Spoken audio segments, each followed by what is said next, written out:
one of us. And she said that within the next few months, not thousands or lakhs, but lives will be lost in crores. Crores of lives will be lost in India. And in the article that we saw later published, it says on Saturday, officials reported nearly 350,000 new infections, and the deaths continue to rise. At one hospital in New Delhi, the capital, doctor said 20 patients in critical care unit had died after oxygen pressure dropped. The doctors blamed the deaths on the city's acute oxygen shortage. The next slide, please. Yes, thank you. So here we have another article that is also talking about the death toll, and it says that India posts highest death toll in pandemic so far. Really, we are seeing so many underreported deaths, and that's the crime of the whole thing. Because today, as we look back, who is being held accountable for the lives that are lost, which are not even counted? But there's so much of suffering that is going on. There's so much of loss that people are feeling. People whose family members had died, whose neighbors had died, whose mothers, fathers, relatives had literally died in the worst way possible. And yet that suffering is not recognized even in a simple number report or count. How can this be justified? And who is being held accountable? India reported the coronavirus pandemic highest single daily death toll on Wednesday, which was 4,529, with the virus raging through the country's rural regions.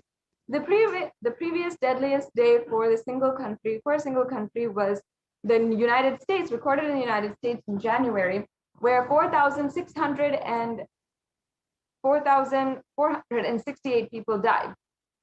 Many reports believe in the number of deaths in India are even higher but underreported. And evidence has emerged across the country of large number of deaths of people dying and from COVID-19 who have been officially counted. This is actually from the New York Times, which this article is quoting. You can go on to the next slide, Mark. As you can see here, the devastation of COVID-19 in even the quarries, the cemeteries, and the burial grounds is absolutely unsubstantiated, meaning it was absolutely shocking. We heard the stories of all of the people, of the workers from the cremation grounds, the business, the leaders of the cremation grounds who own these grounds and are seeing so many hundreds of bodies and bodies lining up. This actually shows that 2 and 2 don't match up. Something doesn't quite add up here. While on one side, the media is talking about a very low death rate and not that many people being saved, the cremation grounds, the evidence that is happening there shows even a backlog in the number of deaths that is being reported, and shows even a backlog in the number of bodies that they have to cremate. Yes, as you can see, more visuals. These are from the devastating cremation grounds in India. The next slide. Yes, and this was revealed by the Supreme Pontiff of Hinduism, who had revealed to us, all devotees and disciples, whoever listens to me, whom I don't need to convince. This is a personal message I'm giving to you all. Devi has very clearly revealed to me, in the Purattasi month, August and September, there is going to be the worst kind of third wave of corona. So that's just coming as we are ending July.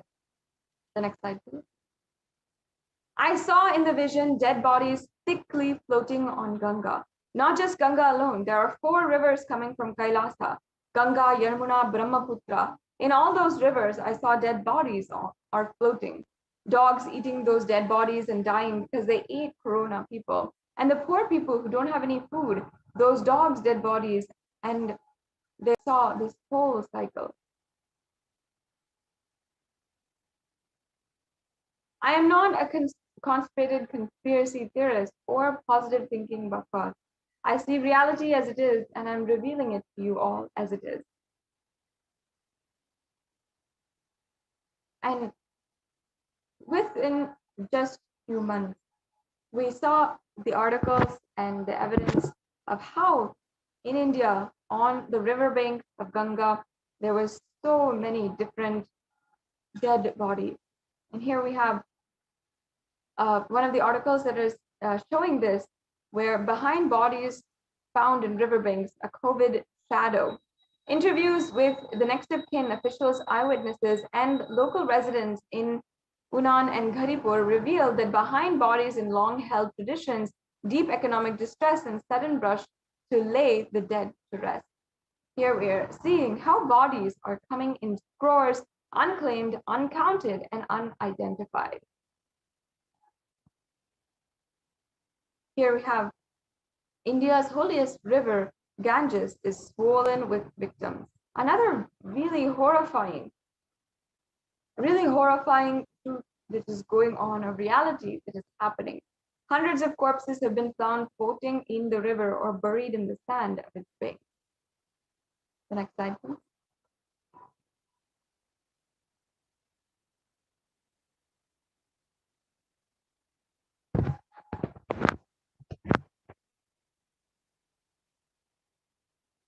Yes, we can go on to the next slide.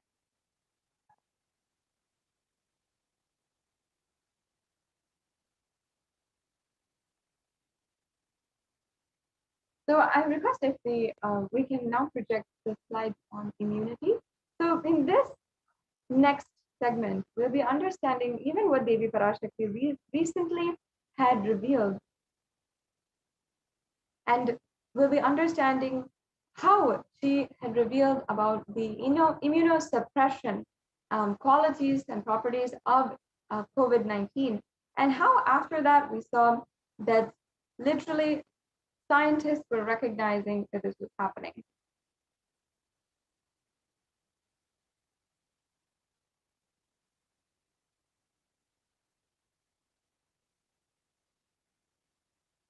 Okay, we can have the slide share projected.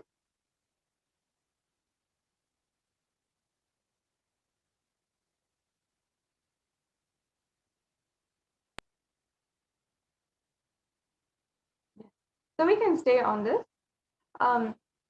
The truth is that Devi Parashakti ultimately had revealed how millions and millions of people whose deaths are absolutely uncounted and nobody is being held responsible. Unfortunately, Devi Parashakti had even revealed that COVID is airborne, that people can contract the disease simply from the air. Here it says how, yes, we can go on. The Devi Parashakti said that even kids will be attacked the most, and they'll be very vulnerable during this time. So yes, she said that the next wave is attacking the kids more. That is what is happening, and that is what is terrorizing and frightening. And the Supreme Pontiff of Hinduism revealed, I cannot reveal more details. India's richest state was at the center of the second wave. Now it's preparing for a third wave. This is an article from CNBC, and this is on India's second wave, now preparing for a third wave. And here we have a lot of numbers. The western state of Maharashtra has so far reported more than 5.4 million cases, including 82,000 deaths from COVID-19, and some predict a third wave, which could hit India potentially between September and October. The next slide, please.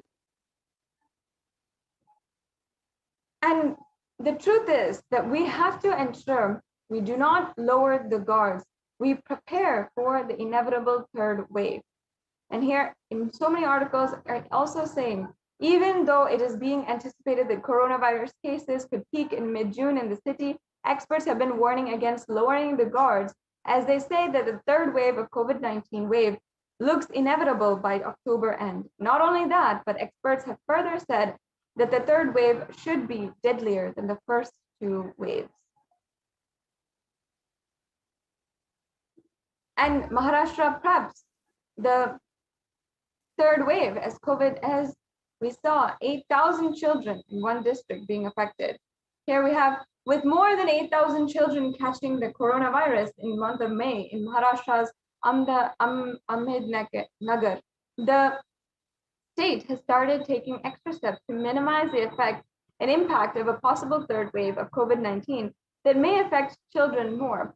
In Maharashtra's Sangli city, a COVID-19 ward is being prepared especially for children, and currently 5 children are being treated here, and the facility is being prepared for more patients.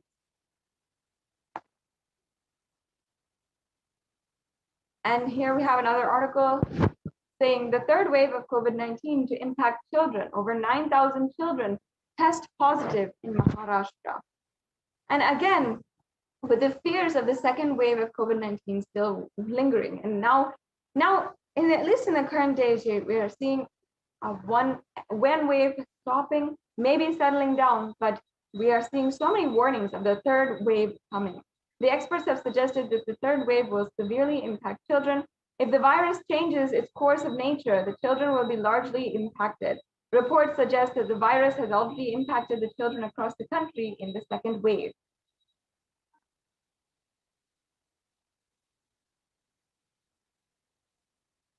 Yes. So Devi Parashakti has literally given us the warning. And not only that, however, she has given us the protection. Devi Parashakti has ensured to protect all of her devotees.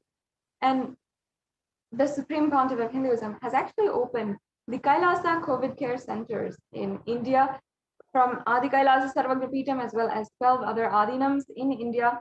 And this is in order to protect anyone who is seeking protection at this time.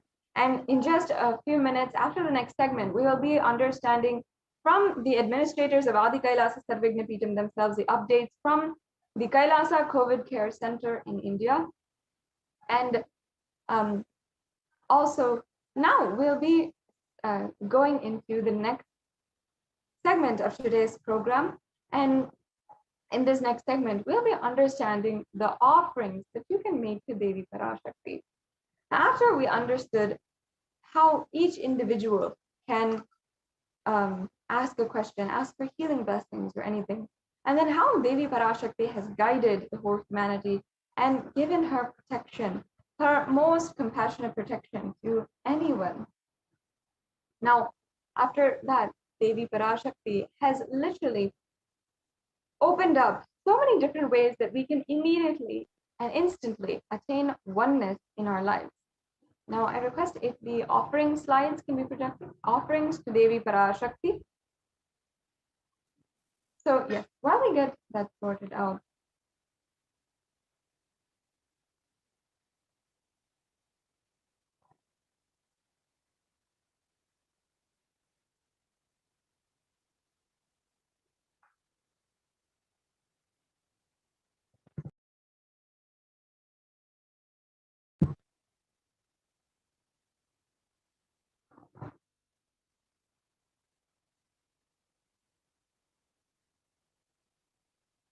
in the Hindu tradition, offerings are a way that you can experience the intimate, most beautiful oneness with the divine.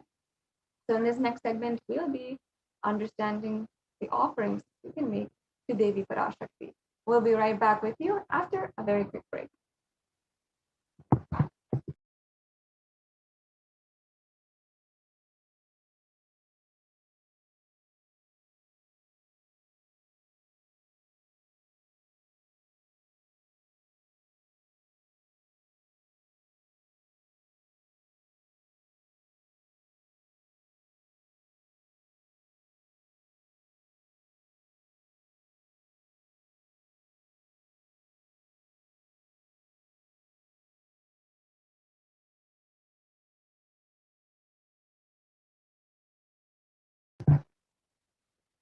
Yes, completing with all the viewers for that technical difficulty.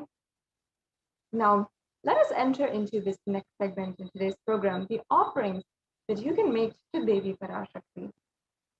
Now, in the Hindu tradition, Whether it is our birthdays, our anniversaries, our marriages, or if we're starting school for the first time, or if we're starting a business for the first time, whatever it is, we always are conducting or inviting the divine presence of the of God and goddesses, our Ishtadevata, our favorite deities, into our lives.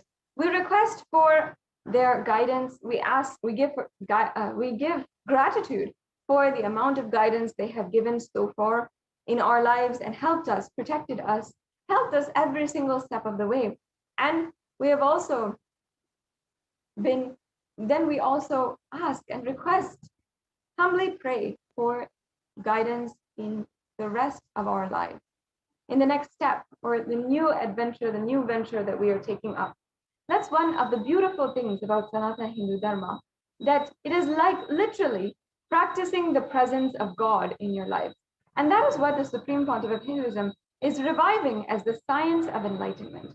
Now, through the ritualistic sevas that you can offer today, you can literally invite the divine into your life in a more intense, more immediate way, where literally they just start manifesting whatever you want, however you want it.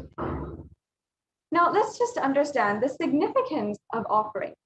Offering is a giving of a divine gift, pure love, devotion, and oneness, and it consists of two parts. One is giving, and the second is accepting. Only when the divine accepts what one offers, the offerings become complete. Offering is not made out of fear or out of greed. When an avatar lands, the offerings are purely a part of the grand Leela played out for the purpose of enlightenment.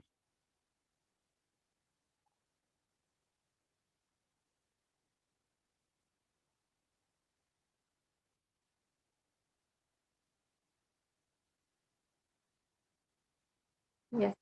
Now, before we're entering into this segment, I would like to chant the Dhyana Shloka of Manonmani, the very beautiful, compassionate form of Devi Parashakti, the loving form of Devi Parashakti, who's sitting on the lap of Paramashiva. Induniva Veda Karavahni Nayanam Syat Pankajavaraabhaya Japaksha Sarayuktam Angahimabhushana Vichitravasanam Syat Tungamukatojjvala Manonmani Swarupam. And the English translation next. Moonlight face holding the Vedas on hand and fire in eyes, with a lotus flower gracing and blessing hands in one hand with the Japamala, beautifully decorated with jeweled ornaments and wonderful clothes and shining bright crown. Her name is Manonmani.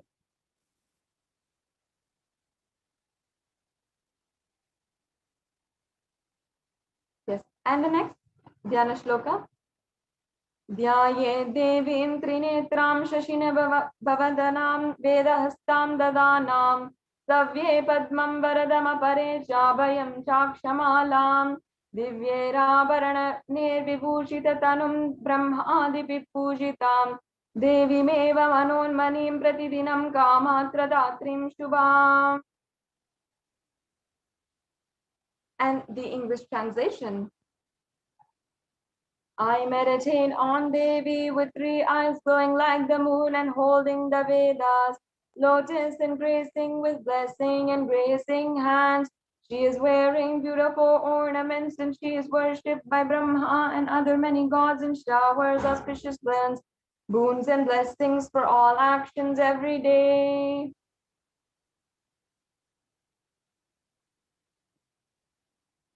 Now, having invited the beautiful, graceful presence of Devi Parashakti here today, now we can enter into the next segment, enter into understanding the different offerings that we are making available today. Today we have so many exquisite, exciting offerings that you can make with so much of beautiful, sacred sentiment. In this day and age, as we have so many different kinds of sentiment, whether it's suffering or we have happiness and bliss, or we have the sentiments of feelings towards one another, There is nothing compared to the sacred sentiments, the powerful cognitions, which help you manifest power in your life, help you go beyond even the limitations that you would never have even thought of, all kinds of impossibilities, and live a life of absolute possibility. The Vedic tradition provides the science of exactly doing this. And the science of rituals is a carefully crafted, beautifully delivered practice of literally living this science of enlightenment, living the science of practicing the presence of God. And one of the fundamentals, now what we're doing is first we'd like to create the foundation so we can understand why we are doing these offerings and what is actually needed in these offerings and how they can actually manifest what you want in your life. Now, in the significance of the divine element gold, this is a part of the fundamentals that we have to understand before we go into the rest of the offerings that are made. Now, in the Atharva Veda is one of the four of the Chatur Vedas, and one of the four Vedas that are actually one of the primordial scripts that is known to humankind. The Rig Veda has actually the oldest reference that is surviving today is at least more than 1,000 years old, making it the oldest scripture which is known to humankind. So the Chatur Veda are extremely old and significant scriptures that guide us to the life that we started out with, the life of the original Hindu civilization. In one of these Vedas, the Atharva Veda, lies the significance of the element of gold. Now, I'll just be reading out the translation for us today. It says that triply born by birth is this gold. From the atoms of Agni is one, it becomes dearest to Agni. One fell away from the Soma when it was hurt. One they call the seed of virtuous and powerful Apaha, the watery molecules. Who sees the vibration of gold has the power to infuse sattva energy and positive thought currents. And one they call the seed of virtuous and powerful Apaha, let that triple gold be for your long life. Now, many of us already understand that gold has a lot of value in our society. We know this because the economy just supports this as a fact. But there's something more than what society has told us thus far. Gold actually has super powers, literally super conscious powers, where beyond what we know with the economic currency or any value that we add to it, there's so much more than what is happening or the gold itself as we know. Gold is a divine element. It purifies anything it touches, and it is an element of spiritual significance and great spiritual power of healing and enlightening. The vibration of gold has the power to infuse sattva energy and positive thought currents in anyone who wears and anyone who sees or operates in its vicinity.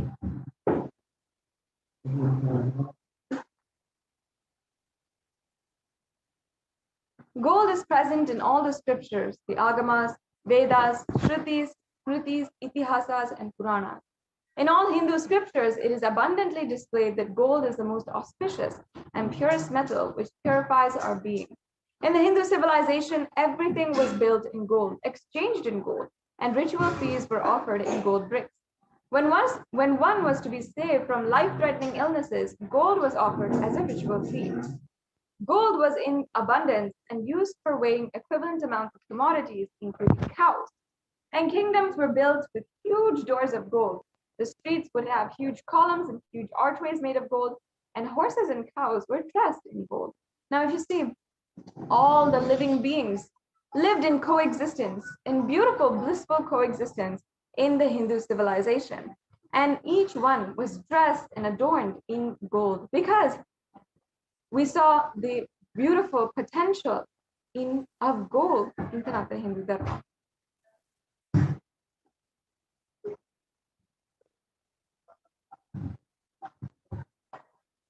Yes, and the Hindu civilization ultimately thrived on the banks of rivers of gold. In the Rig Veda, the Indus River was called the Hiranyamaya, and in the Atharva Veda, the river Saraswati was called the Hiranyavartani. Gold is the supreme element for offering gifts to the ones you love and revere. And temples are constructed and paved in gold, deities are made in gold and decked in gold and adorned in gold. Because it preserves the enlightenment energy for thousands of years, it lasts forever.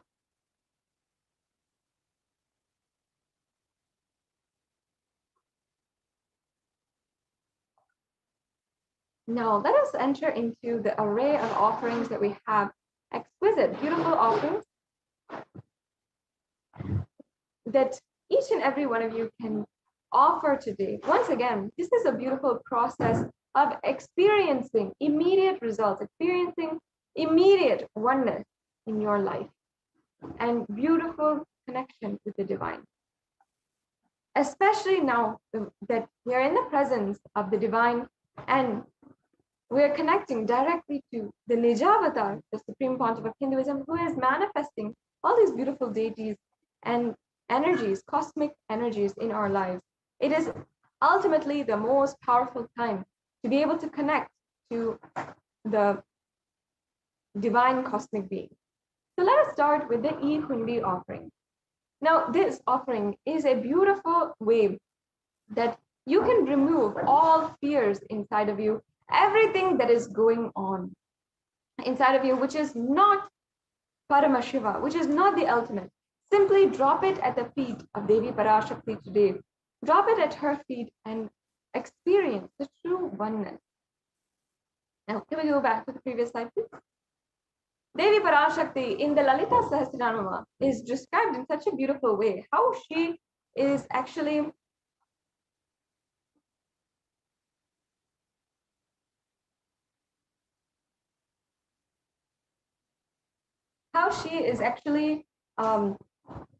going through and how she literally accepts all the fears, all of the karma that you are dropping at her feet. She removes that and just makes it disappear. Amazing way, amazing, beautiful sacred sentiment. Everything that we feel is a burden, everything that we feel is karma, everything that we feel is pain inside of us, we just drop it. It's the feet of Devi Parashakti. Now, can we go back to the E-Hundi first slide? Now, I just like to chant the verse on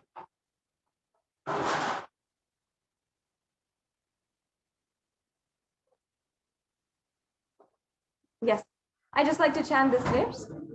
Bhakti Priya, Bhakti Gamya, Bhakti Vashya Payapaha, Shambhavi Sharadaradhya, Sharvani Sharmadayini. Devi is fond of true devotion and she is the remover of all fears. The next slide, please.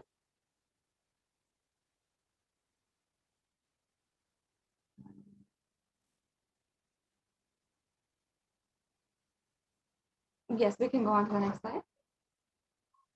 So yes, and Devi is very much known to be worshipped more so in autumn. Now, this does not mean the yearly autumn or the seasonal autumn that we ourselves experience, like fall, when all of the leaves fall off the trees. That's not what we're talking about here. In autumn of our lives in general, that's when our thoughts are turning more and more inward. That's when we are experiencing more and more introspection in our lives and trying to answer the existential questions that really pain us and pull us into so much of inner speculation. The role of the divine at this time is absolutely known and understood clearly. That is when the need for the worship of Devi becomes so much stronger. Now, you can offer this E-Hundi offering for any amount of money, and it's such a simple offering that you can do. And you can do right away. You can do through the YouTube super chat, or you can do through the registration forms. If you have a couple of questions on these and how to pay and how to make the donation that you'd like to make today, then you can you can just wait until the end of this segment, and we'll be proceeding further with how to exactly make these things. Yes, we can go on to the next slide.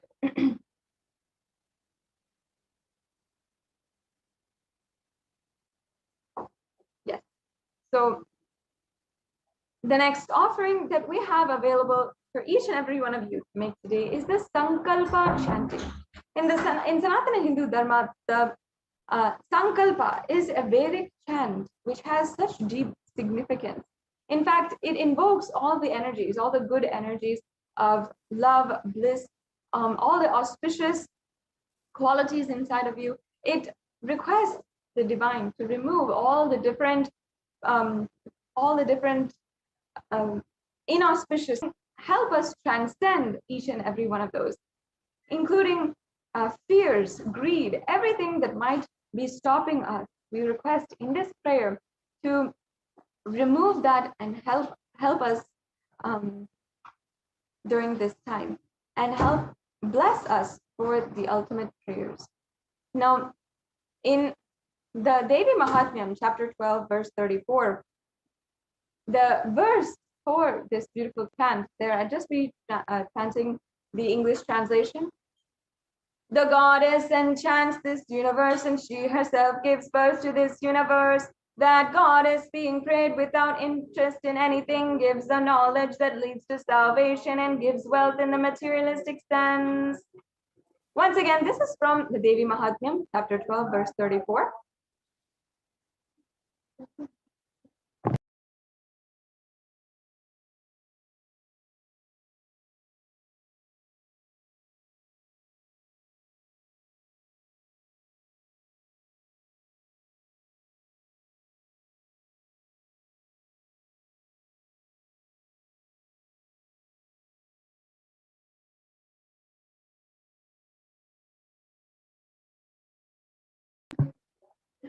Yes, the Sankalpa chanting is such a beautiful way that you can just simply offer the Sankalpa. Your name will be chanted along with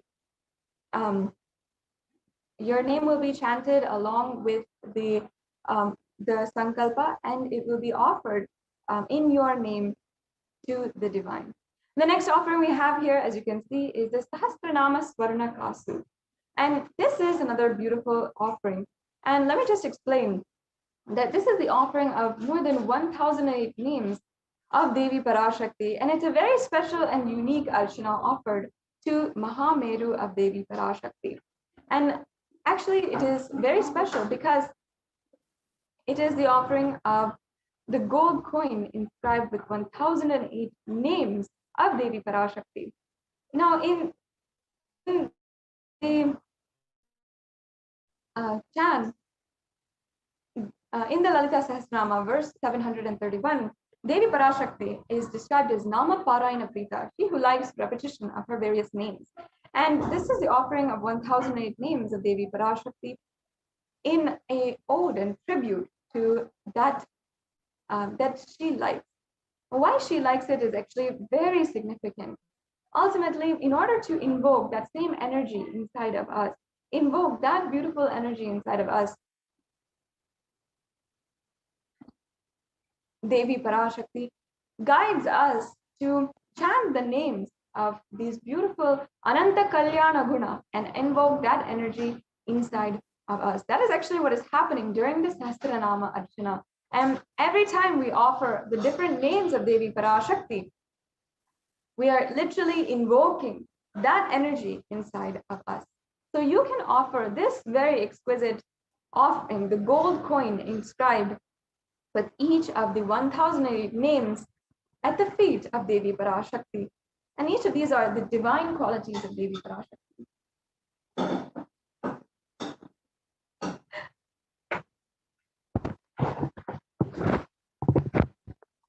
Yes, the next offering is the Mukta Anguti. Now, many of you, I'm sure you would relate. If you know that your mother really likes pearls, then of course, when it comes around to her birthday, or when you want to please her, when you feel like you want to express your gratitude to your mother, like on Mother's Day, you will obviously go out and get a gift of pearls, a pearl set or a pearl necklace or a pearl earrings, pearl bracelet, because you know that she likes it, and that's the only reason why you want to give it to her. In the same way, we know that Devi Parashakti is adorned with pearls. And actually, she has, even if she doesn't express it or doesn't tell you specifically, she has the beautiful adoration of pearls. Devi Meenakshi is actually described in the Meenakshi Pancharatnam, and I'll just be chanting that verse, as being adorned with garlands of pearls.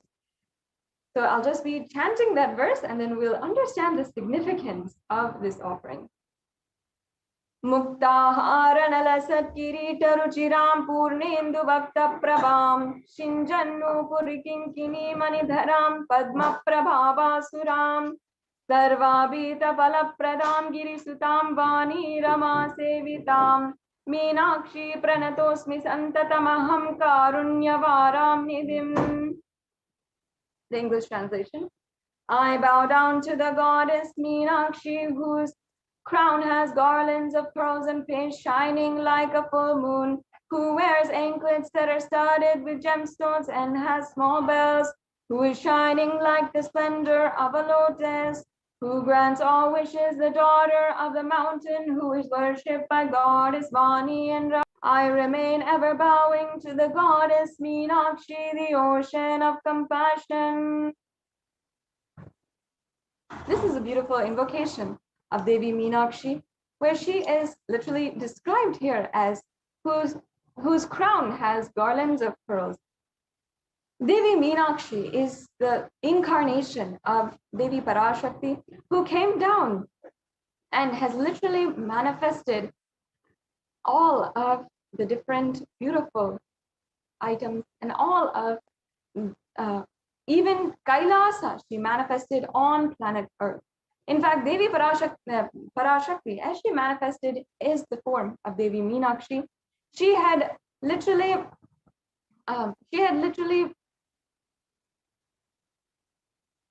united all of the 56 deshas. At that point in human history, all the humans, human civilization was living as independent human tribes across the world. But Devi Parashakti had literally united all the 56 deshas and ruled it under one rule. Now, Devi Parashakti has then manifested Kailasa itself on planet Earth with the establishment of Madurai, the kingdom of Madurai. Just like how Devi Parashakti literally had such beautiful ambition and powerful ambition to manifest Kailasa itself on planet Earth, with this offering of the Mukta Anguti, you can have the blessings of Devi Parashakti in any of your endeavors, the new ventures that you are about to take in this time. Yes, we can go on to the next slide.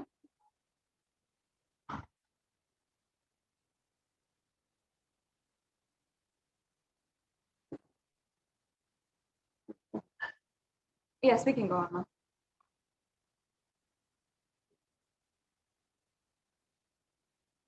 The next offering is the Swarna Padma Pushpa, the golden lotus. Now, in the Kamikagama, the verse is described as all the kalashas that should be worn around with suitable thread and covered with new cloth. They should be adorned with lotus flower made of gold. Now, this actually shows us the significance of the Swarna Padma Pushpa. The next slide, please.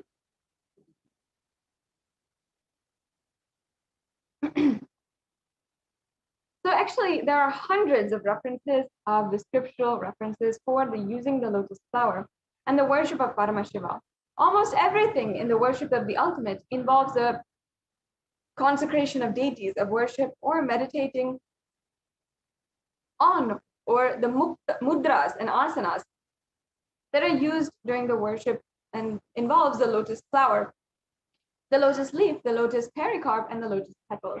So actually, the lotus is actually considered a divine flower. It is literally seen as a divine flower. That is why it's used so much, and it is associated so much in all of the Vedic scriptures, the Vedic arts, and everything. In fact, of course, you've seen in the Vedic tradition and culture, the lotus is in so many different ways.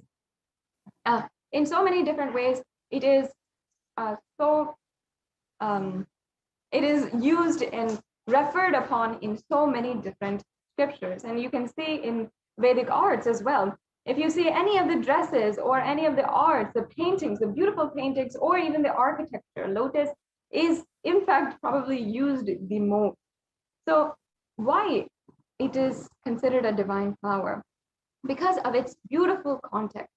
In even the most adverse situations, even in muddy waters, in polluted waters, even in just a little bit, just a few inches of water, the lotus blooms and it has divine radiance and resilience despite of its environment.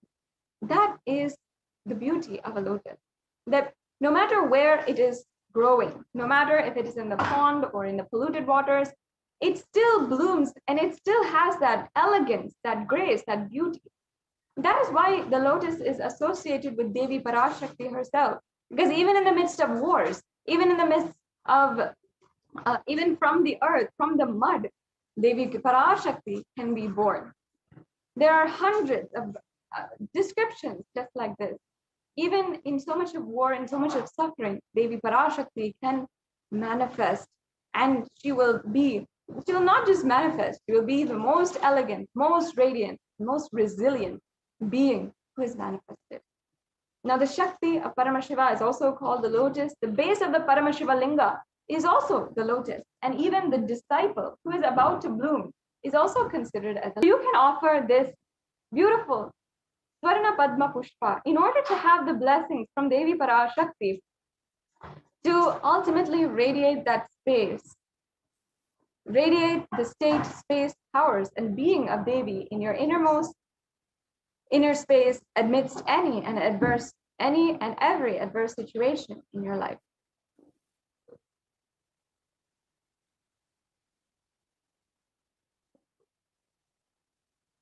Yes. The next offering is the Swarna Metti. I'll just be chanting first the Pramana. Nakhadiditi samchana namajjana tamoguna padadvaya prabhajala parakrita saroruha.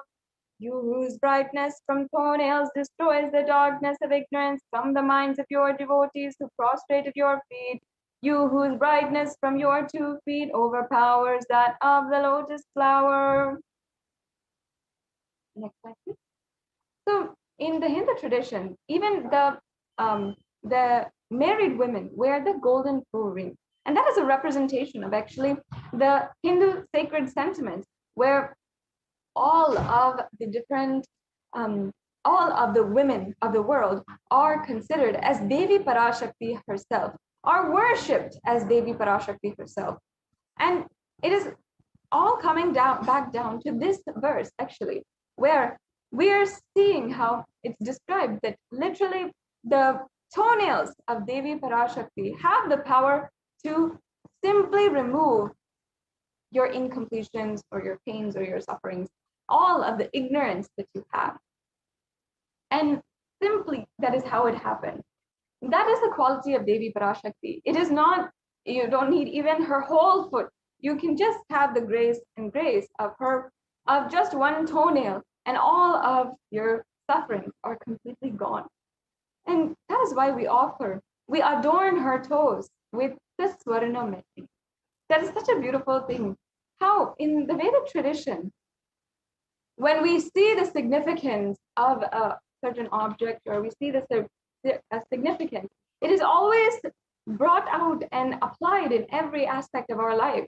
Just how gold, we saw the significance and we saw the spiritual qualities. That's why all men were made of gold in the Hindu tradition, because we saw the significance of Devi Parashakti's, literally her very toenails. Every single woman is worshipped, revered, and adorned with that gold, that toe ring. And in the Hindu tradition, upon marriage, every woman has that toe ring. That is how the Hindu tradition literally reveres women so much. So this offering of the Swarna Metti is an offering to Devi Parashakti, adorning her sacred feet, to be in constant gratitude for receiving her blessings even in the most difficult aspects of our life. The next slide, please. Yes. The next offering is the Swarna Mangtika, the golden hairline jewelry. Another very beautiful, very significant offering that you can make. And it actually refers back to one of the verses where Devi Parashakti is described as Shuddha Sarabhi Varshani, meaning she who makes the nectar flow in all our nerves from the Sahasrara, and she who gives the very pleasant experience of the ultimate. Now, the Mangtika represents the nectar flowing from the Sahasrara chakra, which is fully open. And the Sahasrara chakra is represented by the 1,000-petaled lotus. The 1,000-petaled lotus is sitting at the very crown of our head. And when that opens, the nectar which is coming from it and oozing, causing us to experience so much of bliss, that is what is represented by the Mangtika. And the Sahasrara chakra is literally representative of the huge amount of nervous center we have in the crown of our head, which is of course the brain. So that is why it's called this 1,000-petaled lotus, and represented by a lotus itself. So in this offering, you can receive the blessings of Devi Parashakti and achieve the blissful state of overflowing gratitude and the space of complete completion, as Devi Parashakti literally will be able to open your Sahasrara chakra and enlighten you entirely. And the next offering that is available for each and every one of you today is the Pratyaksha Pada Puja. Now, I just want to take a few minutes and describe, especially now, during this time, during Guru Purnima time, with less than 24 hours until we are celebrating Guru Purnima, until we are celebrating the most auspicious occasion of the whole year, the Guru Purnima day. On Guru Purnima, you will be able to have the blessings of the Supreme Pontiff of Hinduism himself, and you can offer the Pratyaksha Pada Puja during this time. Now, Guru Purnima is a time when all of the planets, all of the different grahas, and all of the different planetary energies are aligning you towards Guru and Guru happening in your life. I know that many of you have been praying for a guide in your life, especially during these extremely dark and intense times that we are all going through. A guide who will tell us, take this step, I'll be there, I'll protect you, I'll take care of everything. For millions of people across the world, the Supreme Pontiff of Hinduism has been that Guru. So much so that he is Jagat Guru for the entire universe. He has taken the responsibility to guide the whole universe from the Kali Yuga into the Nitya Yuga, into the Satya Yuga. So we can offer our offerings at the feet of Devi Parashakti and the Supreme Pontiff of Hinduism with this Pratyaksha Pada Puja. For all of you who are joining with us right now, please go to the links in the scroll below if you'd like to register yourself for the Pratyaksha Pada Puja, which will be happening very soon, in just a few hours before you even know it. So make sure that you are planning or preparing to offer the Pratyaksha Pada Puja on this Guru Purnima day. And this is the opportunity to simply drop any of the karma that you are experiencing, any of the pain and suffering that you are experiencing at the feet of the Supreme Pontiff of Hinduism, incarnation of Paramashiva himself.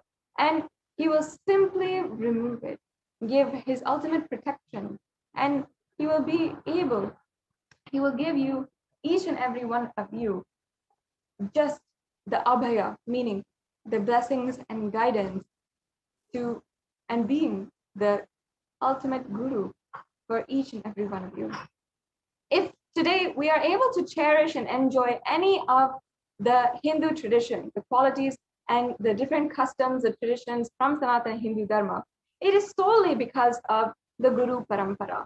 And if today we even have hope for the future of Sanatana Hindu Dharma, it is because of the Supreme Pontiff of Hinduism, who has bravely, and despite so much of attack against him, stood and ensured the revival of Kailasa, the nation, for Hinduism and the Hinduism culture as a tradition. The last offering that each and every one of you can also do today is the Vastra Seva.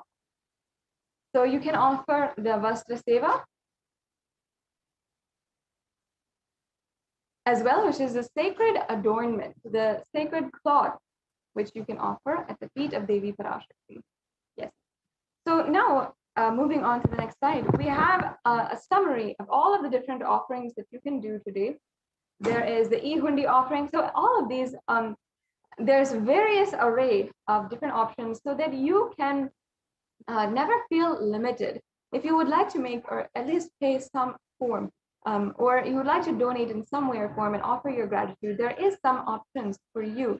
I'm sure that as a Hindu, as someone who deeply connects to Devi Parashakti, perhaps has had the blessings and of Devi Parashakti, you'd of course love to offer, or you'd love to pay your gratitude. You can pay in any of these ways, any amount, or with $1, or the highest amount as well, if you would like to, out of your deep gratitude to Devi Parashakti.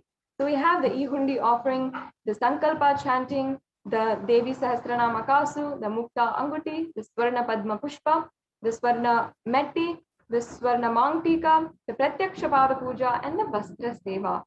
So these are the array of different offerings that we have. You can select anything that you would like to offer at any option as well. The next slide, please.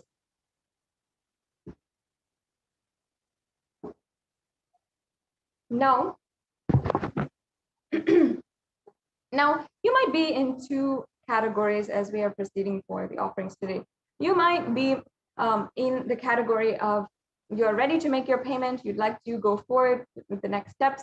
You can go to tiny.cc/Devi-offerings, and you can proceed for the next steps of your payment. It's a very easy and quick process to do your payment. Then after the payment, make sure that you are filling out the Sankalpa 2021 form.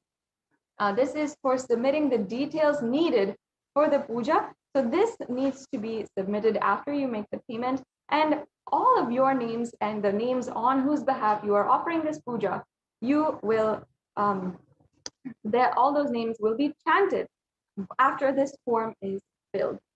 So if you're ready to make the payment, that's awesome, that's great. You can go ahead and make the payment through these links.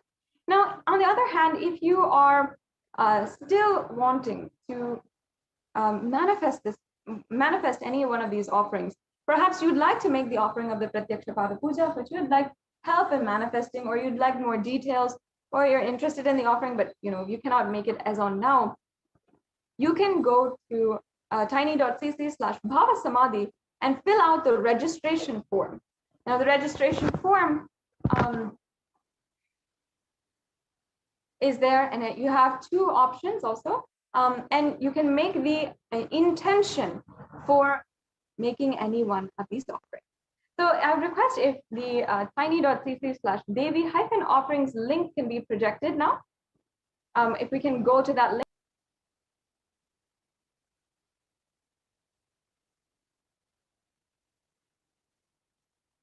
So we'll just be getting back with you with that link and being able to project it for all of you to see and to understand that this is a very quick payment process.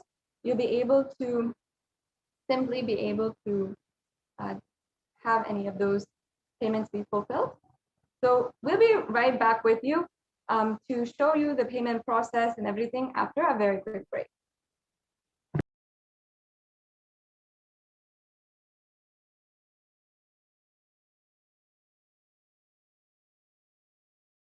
Just be alive for next 3 years. Don't die within next 3 years.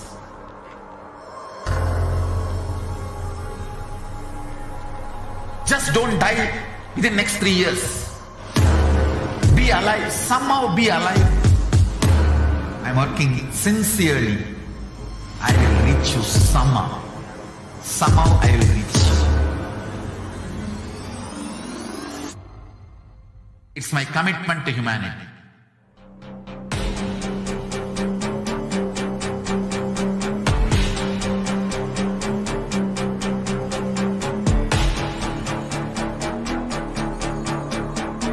Just don't die within the next 3 years. I will reach you wherever you are, whichever corner of the world you may be. I will reach you with enlightenment. You manifesting the space, state, powers, being Paramashivoham. It is possible, and it is possible for you.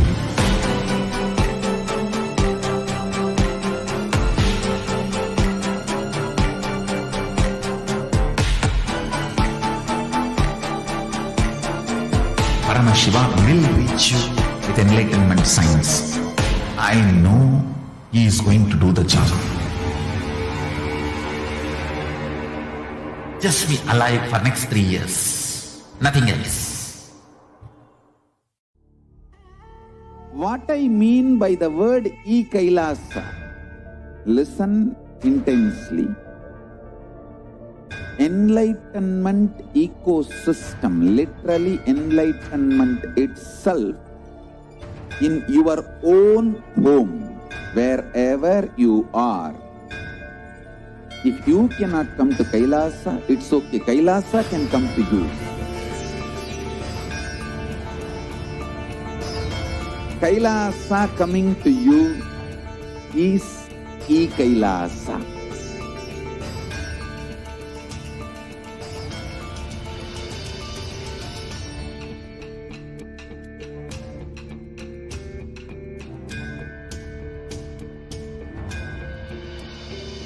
I will revive Hinduism. I am a Hindu revivalist, not by any revolution, but by evolution.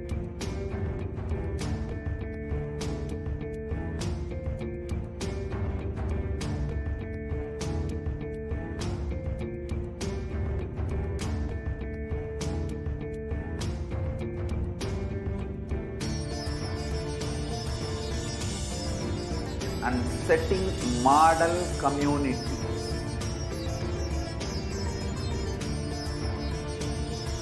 Kailasas, enlightenment ecosystems, Sarvanya Pitas all over the world.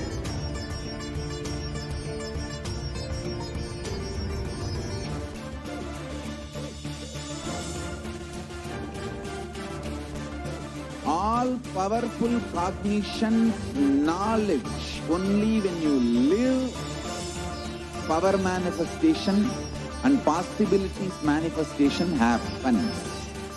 It's a fundamental truth.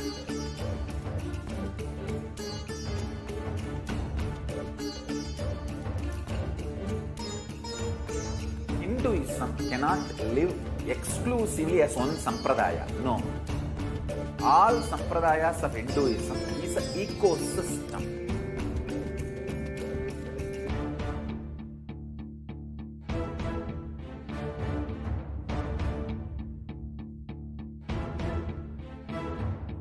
So don't keep quiet thinking that if one sampradaya is attacked, only that sampradaya is going to be affected. All of us are ecosystem.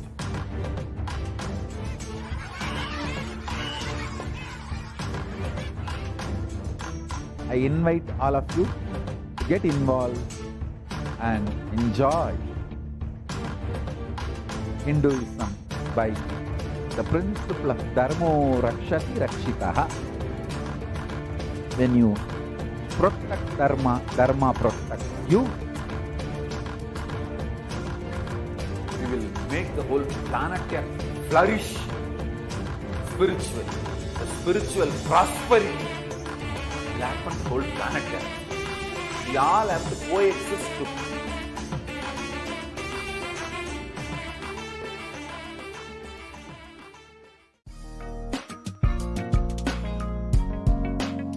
We get you health, we get you ability to build beautiful relationships in your life. We get you direct spiritual support and we make sure you become wealthy.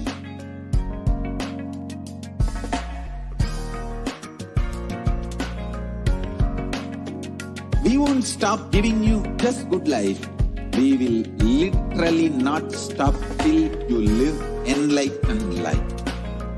Manifesting the state of Paramashiva, space of Paramashiva, powers of Paramashiva, being of Paramashiva.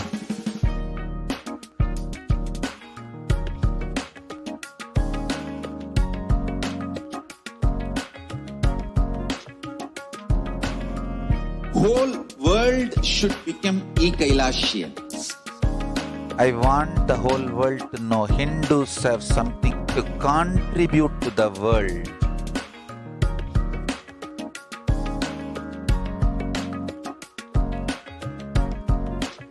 We have something great to contribute to the world. Let us do that.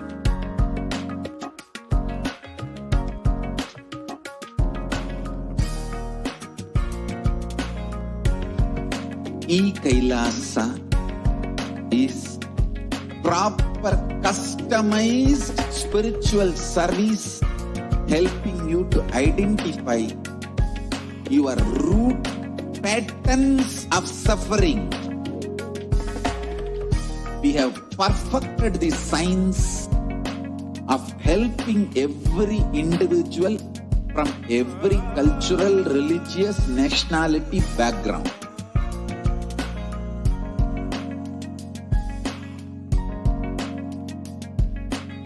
You will have lowest reactionary assumptions, highest awakened response, alive response for life continuously.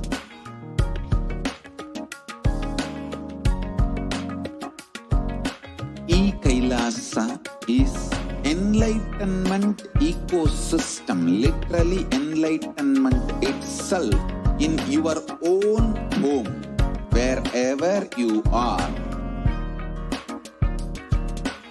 Proper customized spiritual service helping you to complete with your life negativity. Withdrawal from life, self-hatred, self-denial, so much of tiredness, laziness. We can support you aligning your diet, your attitude, your aptitude, your understanding about life. We can help you with everything.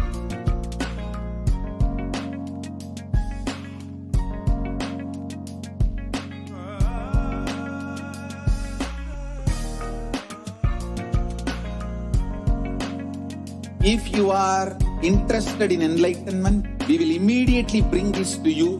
If you are not interested, we will explain the whole science, inspire you and make you interested in enlightenment time. We need to cater this enlightenment science to the whole world wherever they are, because enlightenment is the birthright of all human beings. Kailasa is responsible to provide that to all human beings.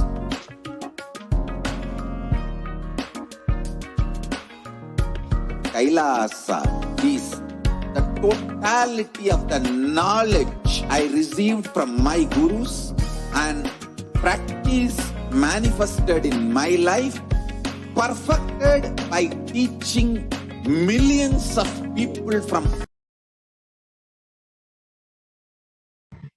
Yes, welcome back to all of the viewers. Before we are entering into the next segment of today's program, we'll just understand what we can do, how we can, perhaps if we're having a question, either during the live Devi Bhava Samadhi Darshan or during the live Nithyananda Satsang, you can ask a question, you can interact perhaps and personally have your question or your request, your prayer to Devi Parashakti be granted today. So let us enter into the first slide. We can go on to the next slide.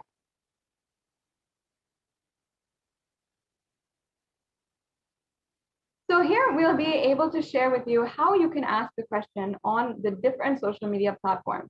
The Supreme Pontiff of Hinduism has made himself and has made this Parashakti Akashic reading available for anyone who wants, and available on all the different social media platforms. So as you can see here on YouTube, you can go to Kailasa's HDH Nithyananda YouTube channel. You can go to the live feed, and many of you, of course, are already watching there. Down below this video, you will see a join button. Make sure that you are joining as a member of this channel. Now, you can make sure that in all the different social media platforms that you are liking and following, and we'll show you a couple of samples today of those. And for membership, you can click the join button, and this is a very easy way that you can get access immediately to all of the 7,000 videos on the Kailasa's HDH Nithyananda YouTube channel, and the more than 20,000 hours of discourses, darshans, dikshas, intimate sessions, beautiful courses and satsangs by the Supreme Pontiff of Hinduism. And it is just a beautiful way that you can simply start to manifest enlightenment, and with any problem that you have, fear, greed, or if you have a problem in relationships or wealth, any problem, you can find the answer on this YouTube channel with the more than 7,000 hours, 7,000 videos on this YouTube channel. So again, you can join at the button that is there. And today, if you'd like to ask your question at any time, either during the Devi Parashakti Akashic reading, the live Bhava Samadhi Darshan, or during the live Nithyananda Satsang, you can ask your question in the chat. So you can ask your question in the chat, which you can see on the right-hand side. And once again, this would only be open for members. So yes, the next option we have is Facebook. You can go to Kailasa's HDH Nithyananda Paramashivam Facebook page, and this is the official Facebook page of the Supreme Pontiff of Hinduism.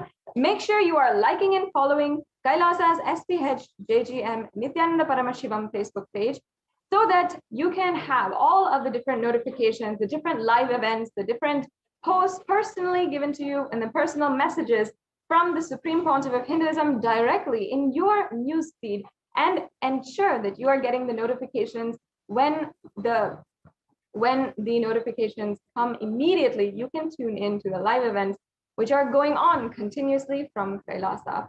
And we also have here, you can see that all the different live events are displayed or will be continuously there available on Facebook.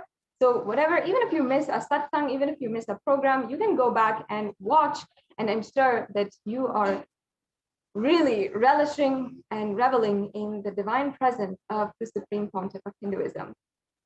So make sure, if you want to ask any of your questions during the live Bhava Samadhi Darshan or the live Nithyananda Satsang, you can go to the comment section and post your comments in the comment section below the video.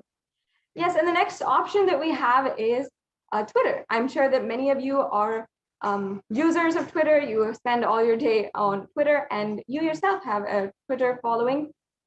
If you like Twitter and that's the social media platform of your preference, then you can go and follow Kailasa's SPH HDH Nithyananda Paramashivam on Twitter, and make sure that you're following the official Twitter handle of the Supreme Pontiff of Hinduism, which is at Sri Nithyananda. And once again, here, the Supreme Pontiff of Hinduism gives personal messages to the whole humanity, to all the global Hindu diaspora here, his messages as the Supreme Pontiff of Hinduism, his guidance during this time, and as well, all the different live events, the exciting events that are happening across Kailasas, across the world, will also be posted here regularly, as well as ensuring you have your daily dose of living enlightenment and enlightenment that can inspire you for the whole day. So make sure that you are following at Sri Nithyananda on Twitter, and you can go to the live event as well. The live event, which will be displayed on Twitter and will be a tweet from Sri Nithyananda, from the official handle. And then you can ask your questions as a reply to that tweet. So use tag at Sri Nithyananda and use the hashtag ask the avatar and tweet in the reply section of that tweet in order to make sure that do your best and make sure that your question is seen by the Supreme Pontiff of Hinduism during the live satsang. We also have a next platform here, which is Instagram. Now, Instagram is, of course, a very popular platform that I'm sure many of you spend so much of your time on, and the Supreme Pontiff of Hinduism itself is available through Instagram with all the different posts, the different ideas and things from the from Kailasa directly to you and to your Instagram feed. You can follow at Sri Nithyananda on Instagram. That's the official handle of the Supreme Pontiff of Hinduism on Instagram. You can go ahead and go there and make sure that you are tuned in and following Kailasa on Instagram. And any of the posts in the post for the live satsang or for the live Bhava Samadhi Darshan, you can comment there using the hashtag Ask the Avatar as well, and comment your questions you can ask your questions in the comment section. And finally, the next slide. If you might not be social media savvy, you're not very comfortable with social media platforms, or perhaps you yourself are not on social media, you can go to kailasa.org and ask your questions or send in your prayer requests through WhatsApp. So you can go there, and there's a widget for WhatsApp on the website that you can go and chat, and you can send in your questions during the live Bhava Samadhi Darshan or during the live satsang. So that's another option for you as well. And also on the live chat as well, you can ask your questions and send in your prayer request to Devi Parashakti during the live Bhava Samadhi Darshan or to the Supreme Pontiff of Hinduism. So yes, let's all enrich humanity with more than 1 billion users on the internet at a time for more than 4 to 5 hours a day. You can always enrich people through the internet and through social media, and it's very easy. So ensure that you are also sharing on all these various platforms for the Nithyananda Satsang, for the live Bhava Samadhi Darshans, as well for Guru Purnima, which is happening in just a few hours away. So with this, we'll now be moving on to the next segment in today's program, the temple. From Nithyanandeshwara Paramashiva Devalaya in Adi Kailasa Sarvagya Peetham, we will be able to witness the most glorious Uttamottama Paksha Maha Guru Puja, which is an offering to the Supreme Pontiff of Hinduism and the entire Guru Parampara, as we have been celebrating the Guru Purnima Brahmotsavam the last couple of days, and we are continuing to celebrate it. We celebrate through the form of grand rituals, which we will now be able to witness and be able to have the darshan of through this social media platform right now. So make sure that you are sharing and inviting all of your friends, and we'll be right back with you after a short break.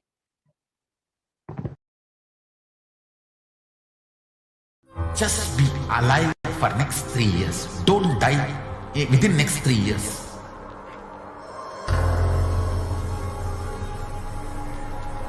Just don't die within next 3 years. Be alive, somehow be alive. I'm working sincerely. I will reach you somehow. Somehow I will reach you. It's my commitment to humanity.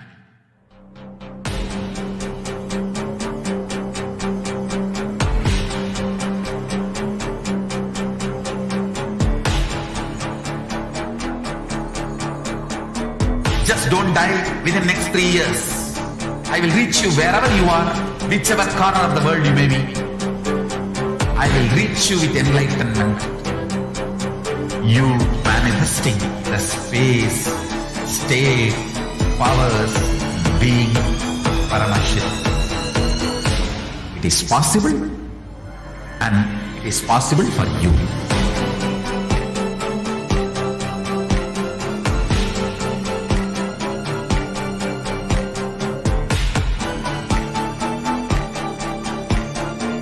Paramashiva will reach you with enlightenment science. I know he is going to do the job. Just be alive for next 3 years. Nothing else. What I mean by the word e-Kailasa, listen intensely. Enlightenment ecosystem, literally enlightenment itself, in your own home, wherever you are.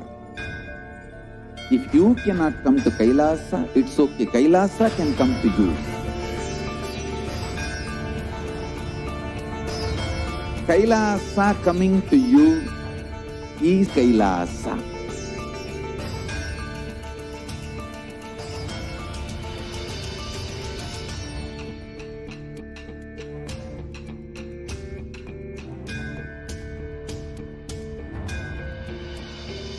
I will revive Hinduism. I am a Hindu revivalist, not by any revolution, but by evolution.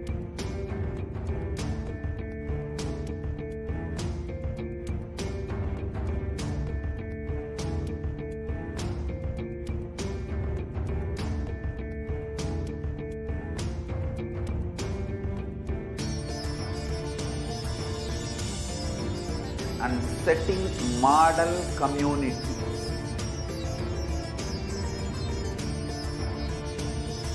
Kailasas, enlightenment ecosystems, Sarvanya Pitas all over the world.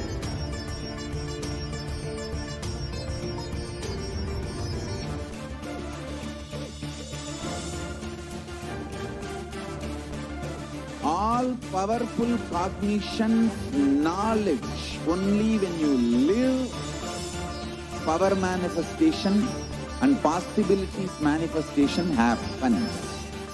It's a fundamental truth.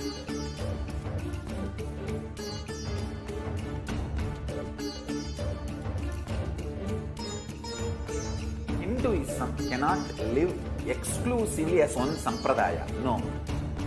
All sampradayas of Hinduism is an ecosystem.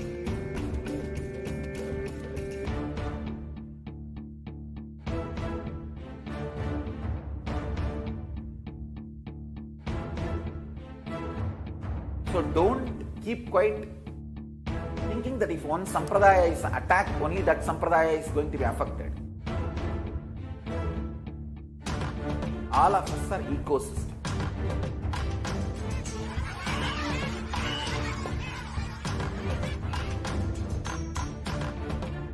I invite all of you to get involved and enjoy Hinduism by the principle of Dharmo Rakshati Rakshitaha. When you protect Dharma, Dharma protects you. We will make the whole planet flourish spiritually. The spiritual prosperity will happen to the whole planet. We all have to coexist together.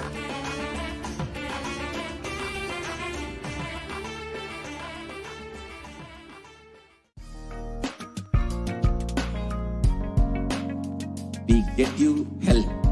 We get you ability to build beautiful relationships in your life. We get you direct spiritual support, and we make sure you become wealthy.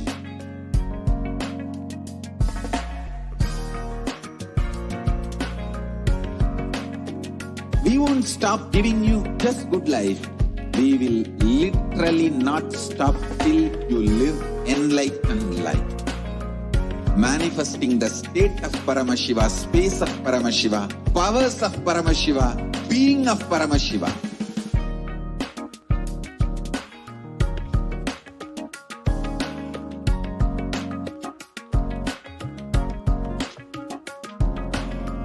Whole world should become e-Kailasians. I want the whole world to know Hindus have something great to contribute to the world.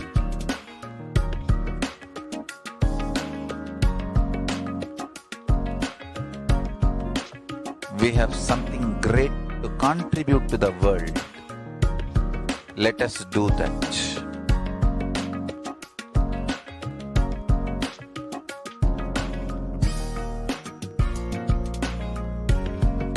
E-Kailasa is proper customized spiritual service helping you to identify your root patterns of suffering. We have perfected the science of helping every individual from every cultural, religious, nationality background.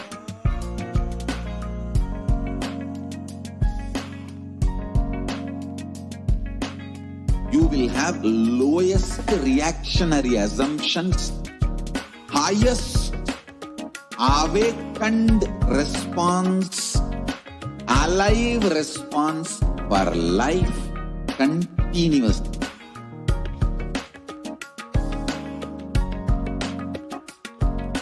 E-Kailasa is enlightenment ecosystem, literally enlightenment itself in your own home, wherever you are. Proper customized spiritual service helping you to complete with your life negativity. Withdrawal from life, self-hatred, self-denial, self-doubtness, laziness.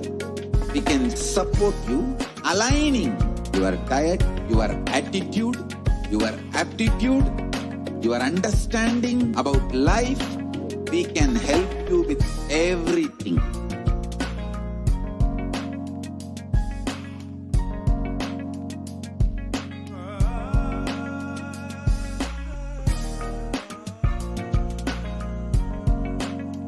If you are interested in enlightenment, we will immediately bring this to you.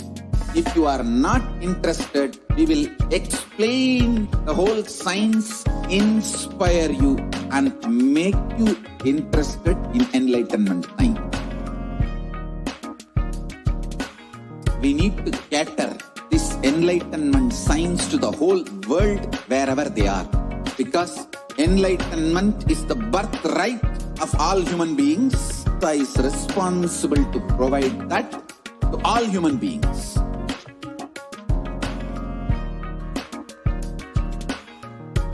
Kailasa is the totality of the knowledge I received from my gurus and practice manifested in my life, perfected by teaching millions of people from all cultures, time zones, backgrounds, genders, nationality, race, from every creed.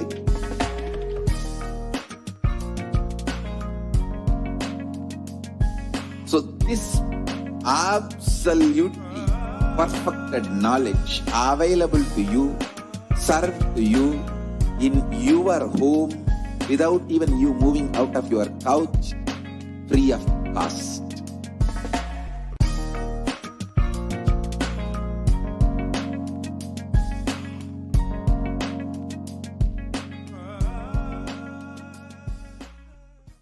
Just be alive for next 3 years. Don't die within next 3 years.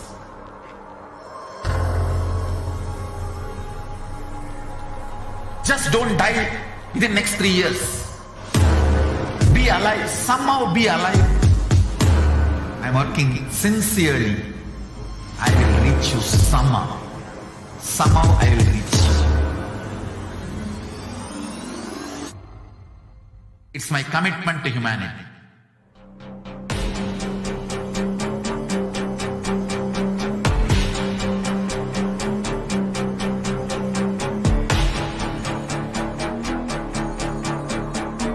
Just don't die within next 3 years.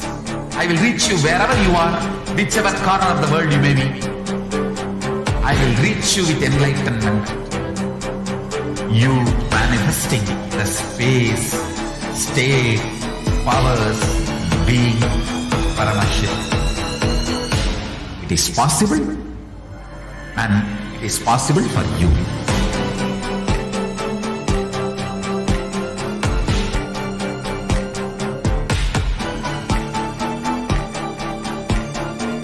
Paramashiva will reach you with enlightenment signs.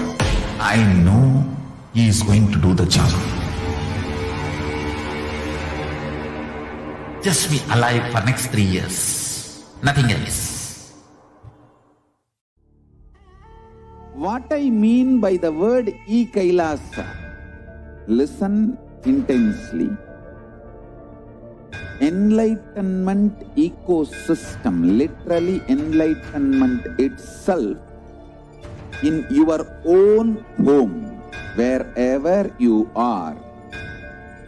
If you cannot come to Kailasa, it's okay. Kailasa can come to you. Kailasa coming to you is e-Kailasa.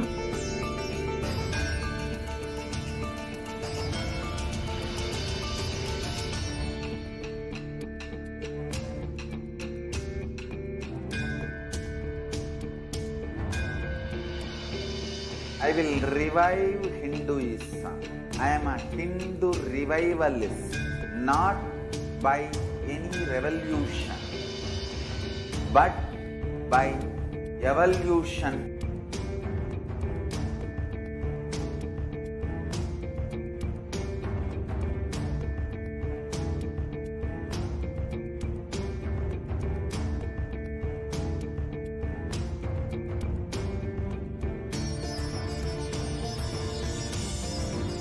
And setting model communities.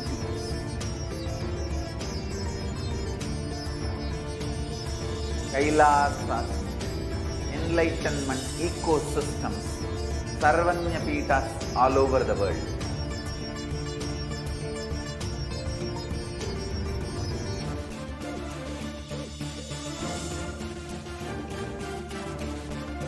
All powerful cognition, knowledge, only when you live, power manifestation and possibilities manifestation happens.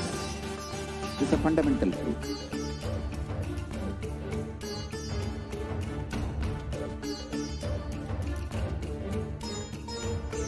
Hinduism cannot live exclusively as one sampradaya. No. All sampradayas of Hinduism is an ecosystem.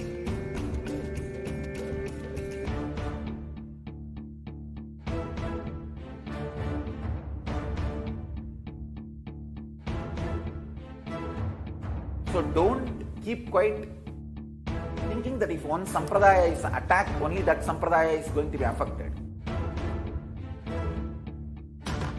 All of us are ecosystems.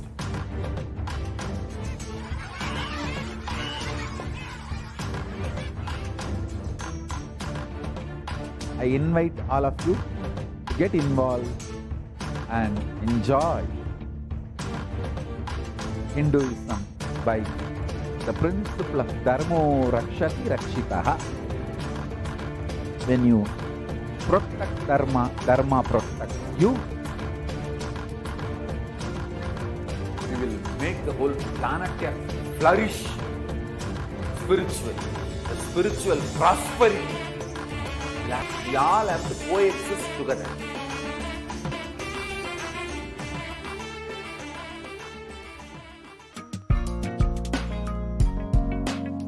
We get you health. We get you ability to build beautiful relationships in your life. We get you direct spiritual support, and we make sure you become wealthy.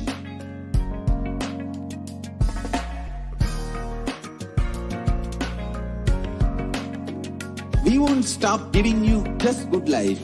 We will literally not stop till you live enlightened life.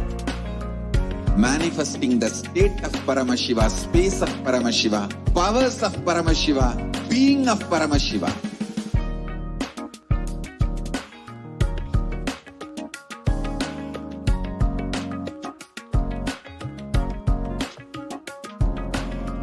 Whole world should become e-Kailasians. want the whole world to know Hindus have something great to contribute to the world.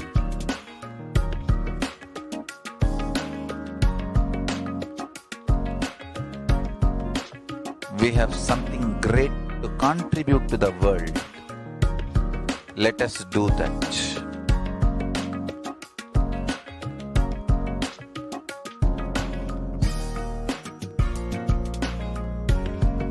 E-Kailasa is proper customized spiritual service helping you to identify your root patterns of suffering.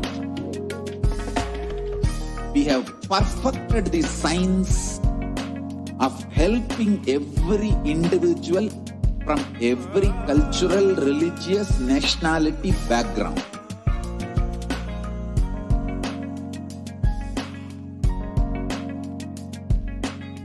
You will have lowest reactionary assumptions, highest awakened response, alive response for life continuously.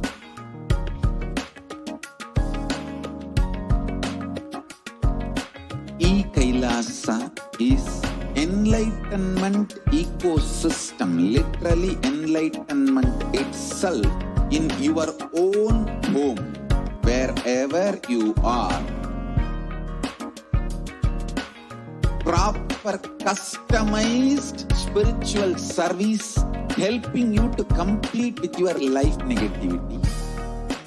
Withdrawal from life, self-hatred, self-denial, self-doubt, so much of tiredness, laziness. We can support you aligning your diet, your attitude, your aptitude, your understanding about life. We can help you with everything.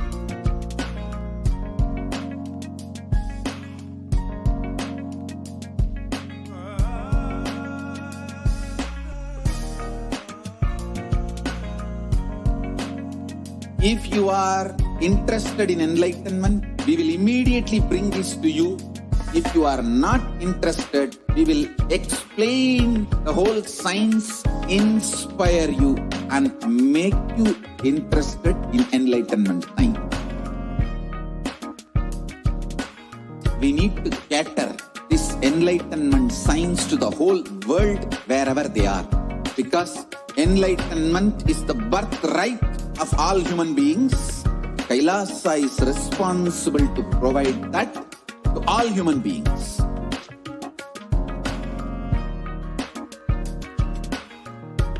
Kailasa is the totality of the knowledge I received from my gurus and practice manifested in my life, perfected by teaching millions of people from all cultures, time zones, backgrounds, genders, nationality, race, from every creed. So this absolutely perfected knowledge available to you, served to you in your home without even you moving out of your couch, free of cost.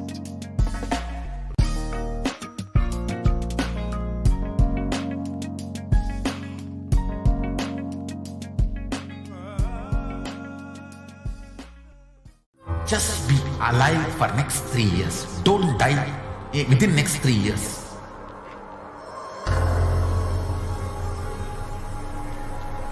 Just don't die within next 3 years. Be alive. Somehow be alive. I'm working sincerely. I will reach you somehow. Somehow I will reach you. It's my commitment to humanity.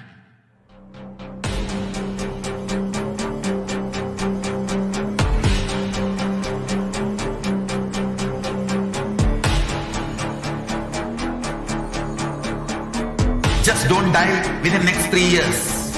I will reach you wherever you are, whichever corner of the world you may be. I will reach you with enlightenment.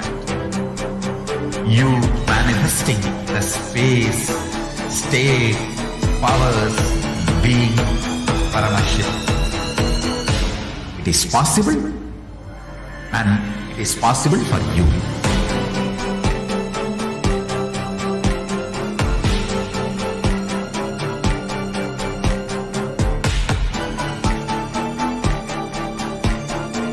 Paramashivoham will reach you with enlightenment science. I know he is going to do the job. Just be alive for next 3 years. Nothing else. What I mean by the word e-Kailasa, listen intensely. Enlightenment ecosystem, literally enlightenment itself, in your own home, wherever you are. If you cannot come to Kailasa, it's okay. Kailasa can come to you. Kailasa coming to you is e-Kailasa.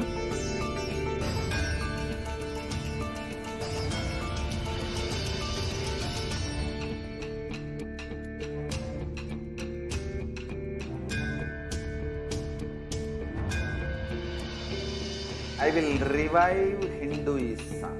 I am a Hindu revivalist, not by any revolution, but by evolution.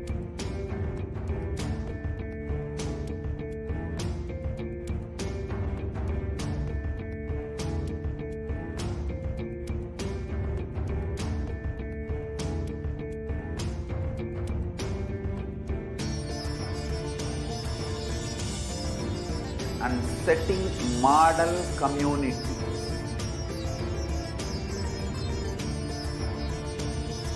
Kailasas, enlightenment ecosystems, Sarvanya Peethas all over the world.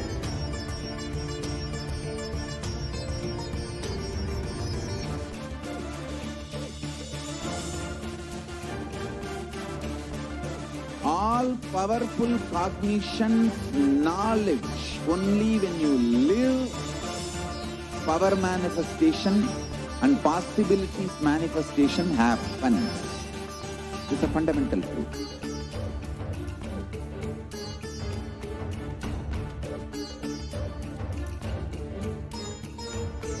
Hinduism cannot live exclusively as one sampradaya. No. All sampradayas of Hinduism is an ecosystem.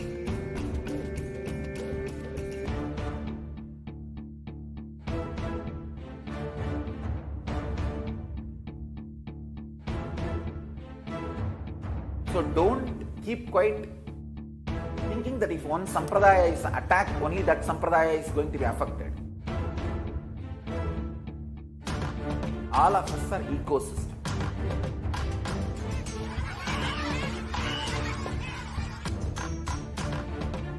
I invite all of you to get involved and enjoy Hinduism by the principle of Dharmo Rakshati Rakshitaha. When you protect Dharma, Dharma protects you.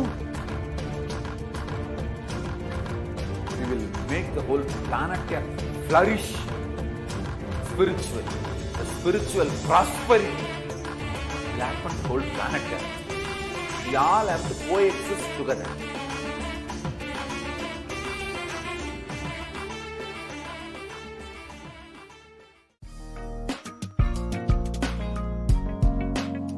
We get you health. We get you ability to build beautiful relationships in your life. We get you direct spiritual support, and we make sure you become wealthy.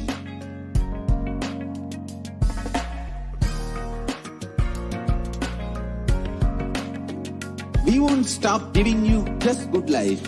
We will literally not stop till you live enlightened life. manifesting the state of Paramashiva, space of Paramashiva, powers of Paramashiva, being of Paramashiva.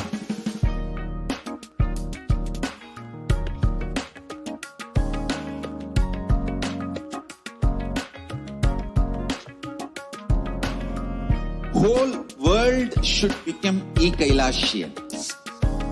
I want the whole world to know Hindus have something great.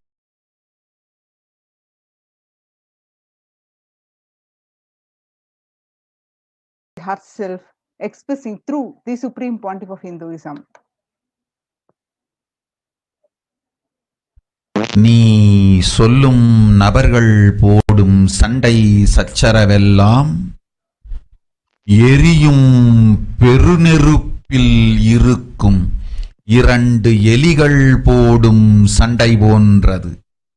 யார் சரி யார் தவறென்பது இப்பொழுது முக்கியம் அல்ல. உயிர் காத்துக் கொள்ளுங்கள், எல்லோரும் நன்றாய் புரிந்து கொள்ளுங்கள். நன்மையைச் சொல்லுகின்றேன், உண்மையைச் சொல்லுகின்றேன். இந்திய நாட்டில் இருக்கும் மக்கள் எல்லோரும் கேளுங்கள். கருட புராணத்தில் வியாசன் சொன்ன கிருமி போஜனம் என்னும் நரகம் திறந்து நேரடியாய் இந்தியா மீது இடிபோல் விழுகின்றது. ஆதி கைலாசத்திற்கு ஓடிச் சென்று வருமுன் காத்துக்கொள்வது மட்டுமே ஒரே வழி. கொரோனா பெருந்தொற்று கொள்ளை நோய் கிருமி போஜனம் எனும் நரகத்தை பூமிக்கு கொண்டு வந்து விட்டது. அகோர தாண்டவத்தின் ஆட்டம் யாராலும் அடக்க முடியாத அளவிற்கு ஆரம்பித்து விட்டது. புதிதாய் உருக்கொண்டிருக்கும் இந்த நுண்ணுயிரி மைல்கள் கடந்தும் காற்றினில் உயிரோடு இருந்து மற்ற உயிர்களையும் அழித்து உடல்களை தின்னும் பெரும் வலிவு கொண்ட பேரசுரர்களாய் வலம் வரத் துவங்கி விடுகின்றது. நன்றாய் புரிந்து கொள்ளுங்கள். வருமுன் காத்துக் கொள்ளுங்கள், அது ஒன்றே வழி. அதற்காகவே ஆதி கைலாசத்தை திறந்து வைத்திருக்கின்றேன். உயிர் காத்துக் கொள்ள வேண்டி விரும்பும் எல்லோரும் ஓடுங்கள் ஆதி கைலாசத்திற்கு. இந்தியாவில்தான் இந்த நரகம் திறந்து உலகெங்கும் பரவப் போகின்றது. கிருமி போஜன நரகம் பூமிக்கு வந்துவிட்டது. மனிதர்கள் செய்த மகா கொடுமைகளினால். அன்னை முன்னின்று என் அடியவரை காப்பேன் சொல்வதை கேட்டு உயிர் காத்துக் கொள்ள விரும்புவோர் வருமுன் காப்பது ஒன்றே வழி என்று தெரிந்து செல்லுங்கள் ஆதி கையிலைக்கு. ஓம் ஓம் ஓம்.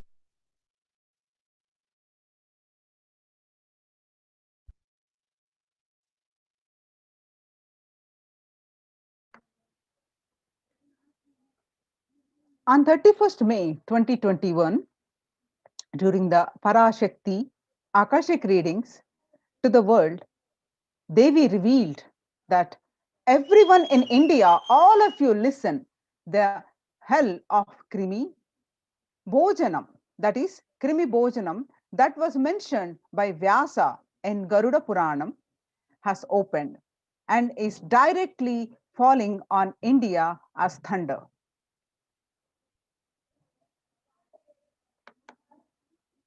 Running to Adi Kailasa and protection from it is the only way. Deadly corona life taking disease has brought the hell known as Krimi Bhojanam to earth. The dance of Aghora Thandava, which no one could control, has started. This microorganism that has formed will be alive in air for miles together. destroying other souls, it will eat bodies. It has started roaming as great demons with tremendous strength. Understand properly. Prevention is the only way. For that, I have opened Adi Kailasa. For those who want to save their lives, all of you run to Adi Kailasa. Only in India, this hell is going to open and is going to spread to the whole world. The Krimi Bhojanam hell has come to the earth because of the suffering done by the humans. Mother, I will protect these at my feet. Those who listen to me and wish to save their lives, learning that prevention is the only way, go to Adi Kailasa. Krimi Bhojana is one of the 28 hells described in Hindu scriptures, where people are sent to suffer in a pit to be eaten up by the worms. The Garuda Purana chapter, in one of the chapter, cosmology of hell and the nether regions, the Devi Bhagavata Purana, chapter 21, on the narrative of hells, and chapter 22 on the narrative of the sins leading to hells. The Shiva Purana, chapter 16, uplift from the hell, section 5. Skanda Purana, chapter 12, redemption from hells. Chapter 2, the merit of visiting Setu. Chapter 30, the glory of Danishkoti. The Brahmanda Purana, chapter 20, hell in nether regions, and chapter 106, suffering in hell. The Padma Purana, chapter 48, section on the nether world.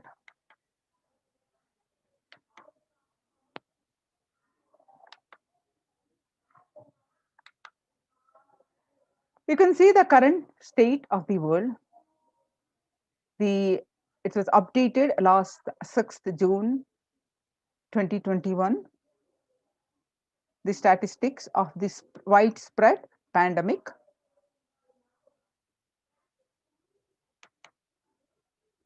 Total deaths 3 million, and largest daily figure is 12,744, and total confirmed cases are in millions,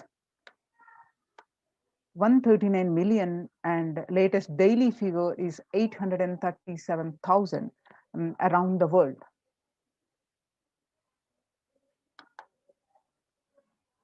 And the statistics of the cases and the deaths and the vaccine doses administered.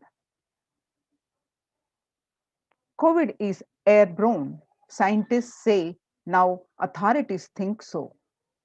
They also thinking that the scientists are calling for ventilation systems to be overhauled, like public water supplies were in 1800s after fetid pipes were found to harbor cholera. A quiet revolution has permeated global health crisis. Authorities have come to accept what many researchers have argued for over a year. The coronavirus can spread through the air. That new acceptance by the World Health Organization and the US Centers for the Disease Control and Prevention comes with the complete implications, the concrete implications. Scientists are calling for ventilation systems to be overhauled, like public water supplies were in 1800s after fetid pipes were found in harbor cholera. Cleaner indoor air won't just fight the pandemic. It will minimize the risk of catching the flu, other respiratory infections that cost the US more than 50 billion a year. Researchers said in a study in the General Science on Friday, avoiding these germs and their associated sickness and productivity losses will therefore offset the cost of upgrading ventilation and filtration in buildings. world's most infectious disease now airborne. And he is right. The SARS-CoV-2 virus can travel on a very small particles that disperse quickly outdoors, but can build up indoors. These particles can affect people who stay more than 6 feet away. And the mask that Americans are wearing have adopted many provide some COVID protection, but then do not render an unsafe situation safe. Through scientists have been discussing airborne transmission for months. It was only last week that the World Health Organization, WHO, and CDC made this official. With the vaccine rollout still in its early days across the world, those officials should follow up this belated admission with guidance that unvaccinated people can use to minimize their risk. The Hindu explains is airborne COVID-19 a risk? The airborne COVID treat is confirmed what to do about it. The droplet is cough and sneezes and can spread droplets of saliva and mucus. Airborne, tiny particles possibly produced by talking are suspended in the air for longer and travel further. In a letter, what have scientists told the World Health Organization? How does the disease pass from one person to another? The story is so far. On Monday, July 19, 6,239 scientists from 32 countries put their signatures on an open letter that said COVID-19 is also transmitted via air. Tilted, it is the time to address airborne transmission of COVID-19 and address to the World Health Organization, who they said that there was enough evidence to show that viruses are related during exhalation, talking, and coughing, and the micro droplets small enough to remain aloft and pose a risk of exposure at distances beyond 1 to 2 meters from someone who is infected low for fewer than 3 feet to 6 feet, recommended for physical distancing between people to avoid transmission. The current state of India in Tamil Nadu alone, last case recorded in Chennai, Tamil Nadu, 36 minutes ago is confirmed 10,072, active is 9,983, and recovered 26, and deaths are 63. The statistics, new cases and deaths. You can see the picture. The Times of India's statistics, the COVID-19 in Tamil Nadu, the number of deaths is higher during the second wave. You can see the statistics in this slide.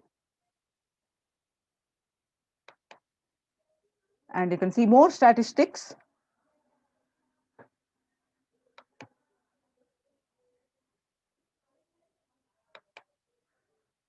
You can see some more statistics across the region.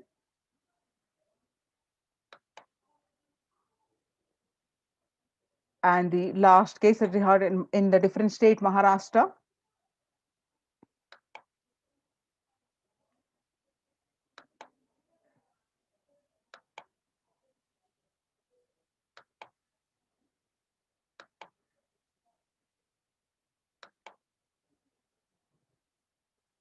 And you can see across the different states in India, the district-wide confirmed cases, the latest, and the health infrastructure. Karnataka alone, the Bangalore district, the cases are in like few lakhs, and deaths are also in thousands. And Maharashtra also are in lakhs. The cases registered are lakhs, and deaths are in thousands. So across the states of India, the cases and the deaths you can see in this slide. Home quarantine is not possible in India, statement made by the Indian government. The home quarantine is a prime reason for large number of deaths in Assam. The Himanta Biswa Sharma, Assam Chief Minister, said that the home quarantine is one prime reason for the large number of deaths during the second wave of COVID-19 in Assam. Assam on Monday witnessed 92 deaths, which were the highest single day deaths in the state. Sharma said that we have seen more death cases are happening from home isolation as several people do not keep oximeters and some do not read the count in the meter properly. And further information on home quarantine is not possible in India. The Economic Times states that COVID Live News Maharashtra ends home isolation in 13 districts. Patients from these districts have to go to a quarantine center. Maharashtra government on Tuesday announced the decision to stop home quarantine in 18 districts, which show higher COVID positivity rate than the state's average. The state's public health minister, Rajesh Tope, said that the decision is taken to ensure better healthcare facilities to patients in districts which are showing higher positivity rate. And you can see the another news channel, Business Line, which states the same line: home quarantine is not possible in India, that about 41% of the houses have just a single room, which is shared by about 5%. About 41% households in India have just one room and don't have an exclusive living room, or about 5 people share such accommodations. About 32% of the household have 2 rooms, and adding to the O's in the fact that only 47% of the household have access to water within the premises and 42% don't have a bathing facility within the premises. And some more information on this, that the home quarantine is not possible in India, that the self-isolation for COVID-19 is impossible for 40% of Indian families. In order to utilize India's healthcare infrastructure optimally to manage the expanding fallout of coronavirus, the central government on 27th April signaled a change in approach from mandating that every person who tests positive for the virus be moved to isolation beds in dedicated hospitals or units. The government allowed home quarantine for those with mild symptoms. The key additional condition was that their house should allow self quarantining. That in India, it is easier said than done. According to Census 2011, about 42% of Indian households were living in houses where an average 3 or more people were sharing a room. In the context of coronavirus, this challenge of physical distancing is greater in rural areas, the 45% of households, than the urban ones, 35% of the households. Only one state, Kerala, is looking relatively dignified on this metric. And all districts reporting at least 250 cases have anywhere between 34% and 54% household averaging 3 or more to a room. Where is the space for home quarantine in cities? In New Delhi, the health ministry last week said most cases of coronavirus had been asymptomatic or mildly symptomatic and had advised home isolation for such people. It also said that 65% cases across the country were reported from the metros and big cities. However, the census data suggests, and experts also agree, that the following the ministry guidelines on home quarantine is near impossible, particularly in urban households. The guidelines on home quarantine say the person showing COVID-19 symptoms has to remain isolated in a well ventilated room, preferably with a attached toilet. If another family member needs to stay in the same room, it is advisable to maintain a distance of at least 1 meter between the two, it's stated. So, when the first world countries close their borders during a massive global emergency, Kailasa has opened its doors to all without exception. The Supreme Pontiff of Hinduism reveals that at least 6 months back, I became aware that multi layer quarantine is needed to protect people. If you are in India and you want to protect your immediate family or extended family, anyone who will listen to you, get them immediately to our campuses. Across India, the centers, the COVID care protection centers are open, are Adi Kailash in Bididi, Bangalore, Salem Adinam in Tamil Nadu, Tiruvannamalai Adinam in Tamil Nadu, Rajapalam Adinam in Tamil Nadu, Puduvai Adinam, Tamil Nadu, Pattanam Adinam, Srirangapadi Adinam in Tamil Nadu, Sripuram Adinam in Hyderabad, and Madurai Adinam in Tamil Nadu, Avattipalayam, Erode, Tamil Nadu, and Husur Adinam, Tamil Nadu, and Baroda Adinam in Gujarat. Kailasa rushes to help us as India finds itself on the verge of COVID-19 third wave. First, the multiple free COVID care centers opened across India. Various social services offered during pandemic in Nithyananda ashrams across India. The spiritual services offered during pandemic in Nithyananda ashrams across India.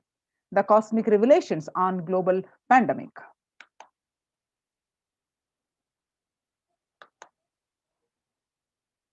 Many various free social services offered during the pandemic in Nithyananda ashrams across India. The first is medical care, which includes allopathy, Ayurvedic, and Siddha medicine. The fire safety equipment maintenance, infrastructure to accommodate 1,000, and accommodation for multi-layer quarantine, emergency ambulances and ICU on wheels, personal protective medical equipment, groceries collected for Annadan, and organic farming. So, if you'd like to save your life, join COVID care protection centers and register now through the link below, which is https://kailasa.org/Kailasa care. The glimpses from Kailasa's the Department of Health on COVID protection for Adi Kailasa Sarvajna Peetham. Immunity boosters and COVID care supplements procurement. The allopathic immune boosters are zinconia, vitamin D, and vitamin C. Through Ayurvedic medicine, immunity boosters are being provided to protect all the residents of Adi Kailasa Sarvajna Peetham. Steaming once a day with tulsi, eucalyptus, nochi, and turmeric leaves. All these leaves, the herbal leaves are taken from the healing trees here in Adi Kailasa. Twice a week, consumption of Kabasura Kundini, a mixture of pepper, ginger, and clove, and other ingredients extensively aimed for boosting the lungs, improving the respiratory system, and treating infectious conditions such as cough, cold, and fever. Neelavembu Kundinir to be taken once a week. The Agastya Lehiam 5 days. Talisadi Vatakam 3 to 4 tablets per day for 5 days. Induganta Kashayam, the Amrutostara Kashayam, both for 5 days, 1 teaspoon within 50 ml of warm water. Sudarshana Gulika once every 5 days. Gargling with salt and turmeric twice a day. Spiritual routine Panchakriya, the detoxing the whole body. Haritaki, castor oil, neem juice. Pratama Vinyasakama, the regular daily yoga that we do. Trinetra Kumbhaka and Puja, daily Nitya Puja. The basic sanitation and safety practices are a disposal of soil pads, infected material, and non biodegradable done through incineration, RO water systems for drinking water, cleansing and sanitization of overhead tanks, a regular DVDing, maintenance and repair of electrical circuits, communication facilities for safety of the residents, and compost pit filling with biodegradables. The diagnosis COVID care quarantine methodologies include immediately upon arrival to the campus, occupants will be quarantined for 15 days.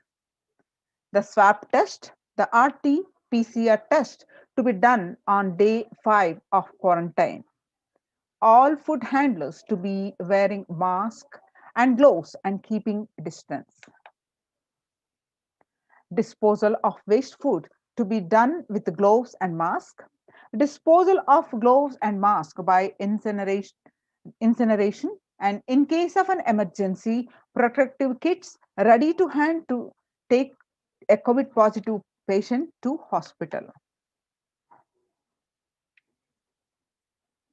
You can see the picture of the precaution, the symptoms,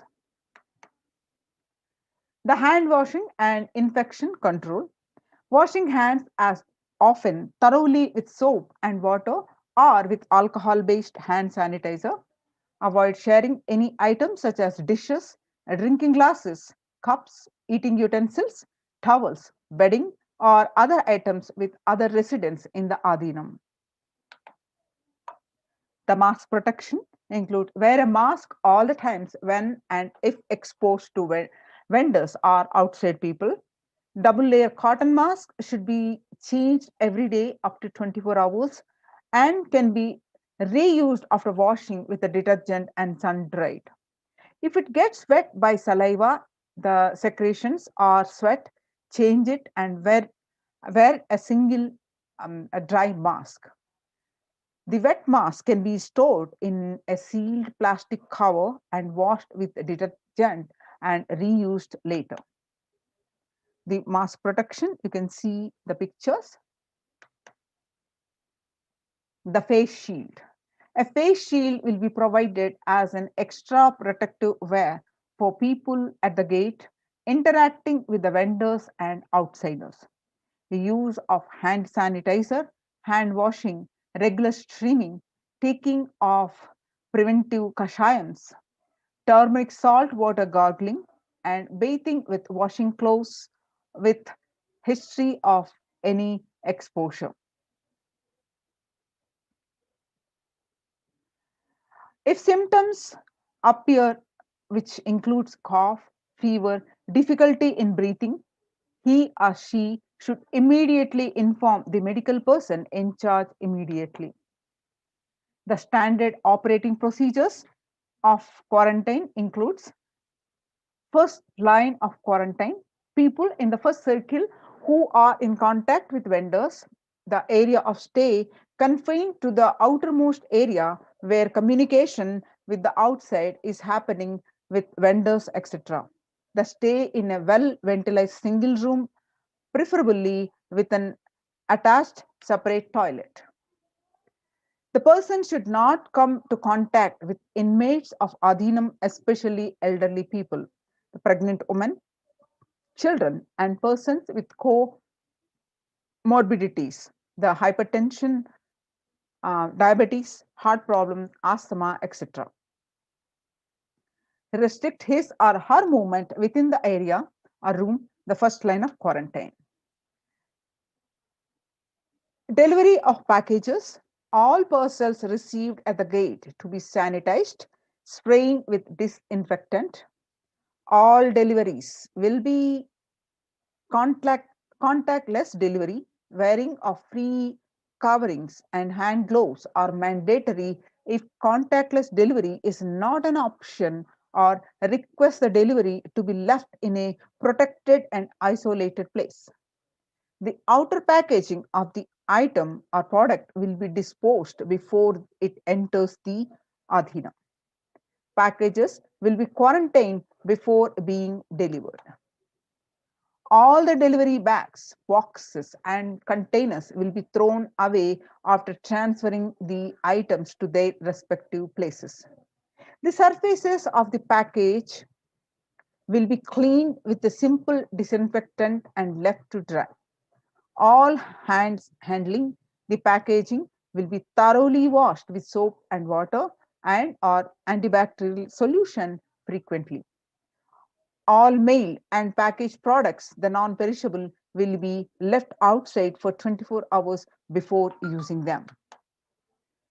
Disinfection, the sodium hypochlorite, the bleach or chloride will be used, the 1 teaspoon of bleaching powder in 3 cups. Alcohol at 70 to 90% will also be used for surface disinfection.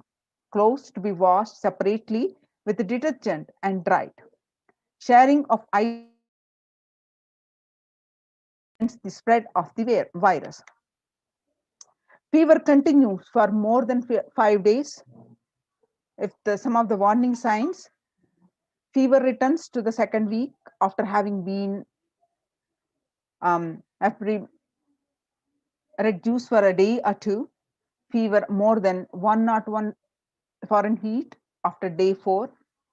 Resting heart rate over 110 while there is no activity happening. Breathlessness, tightness in the chest. Oxygen saturation less than 94% on pulse oximeter. 6-minute walk test. Record the saturation rate before and after walking briskly for 6 minutes. If the saturation falls by more than 3%, it is not favorable, and less than 94% is not good too. Relentless cough, the continuous coughing. In campus ambulances, you can see the pictures. Some more pictures of this. The prevention is the best medicine. This is the second line of quarantine. People who come in as newly will be given a separate room with the toilet facility. Under no circumstances will they exit the room. The designated quarantine person picks up the food after the person who served the food is at a safe distance of 6 feet. The food will be placed outside the door. Monitor the temperature, pulse rate, and oxygen saturation levels once a day and more often if the person is symptomatic. Please speak with the medical team. Take paracetamol if temperature is more than 99 Fahrenheit. Ensure good hydration. Have a nutritious diet and stream inhalation twice daily. Salt and turmeric hot water gargling twice daily. Ayurvedic and Siddha medicine will be given as per the instructions. Doctor will be contacted if there is worsening of symptoms for specific management, which could be further consultation, investigations, and treatment. Residents will be asked to continue taking medications if they are on any blood BP, blood pressure, sugar, or heart elements, etc. Doctors will be consulted if conditions pose a higher risk. Residents on medication will be asked to bring 2 months of supply till the Adinam is able to organize the medications for them. Residents will be asked to take a long deep breath, the pranayama, lying prone position on the tummy as much as possible so the lungs expand well. If there are no symptoms, the person will come out of quarantine after the total of 15 days. The test will not be repeated if clinically well. If there are symptoms, the person will need to be retested and need medical opinion and necessary investigations and treatment. Common symptoms which will look out for are fever, sore throat, fatigue, excess tiredness, cough and mostly dry, wet cough in some, body aches, headache, loose stools, vomiting, loss of sense of smell, loss of sense of taste, exhaustion, giddiness, fainting. Previous mentioned symptoms will be provided with immediate evaluation and hospital care. Early detection of these warning signs and identifying the timeline is very crucial for better outcome. These will be monitored very closely and is the most important thing that needs to be done. Identifying day one of symptoms is very crucial in the management with respect to monitoring the treatment protocols. Day one would be when the very first symptom is started. Investigate for possible source of contact. All the people who have come in close contact 3 to 6 feet range with the primary case in the last 3 days need to be isolated separately and the infectivity starts 0 to 3 days before the onset of symptoms, and the infected person shed the virus till 9 days. Any of the above symptoms in various combinations signals the possibility of COVID. Even though the same symptoms can happen with any viral infection, in a pandemic, it is to be considered as the possible diagnosis until proven otherwise. Rare presentations are known: rash on body, bluish discoloration of the fingers and toes, sudden onset of breathlessness, heart attack and strokes, paralysis of the limbs. Any suspect case should be immediately isolated. The RT-PCR test is to be asked for in symptomatic people immediately. The contact will monitor for symptoms and will get tested if any symptoms show up. Else, to wait for 5 days if they continue to be asymptomatic. They check their status thereafter. A negative report ensures they can move into the community. Instructions followed by the lead. Only an assigned member will be tasked with taking care of the quarantined person. Use disposable gloves when cleaning the surfaces or handling any soiled linen of individual. Washing of hands after removing gloves.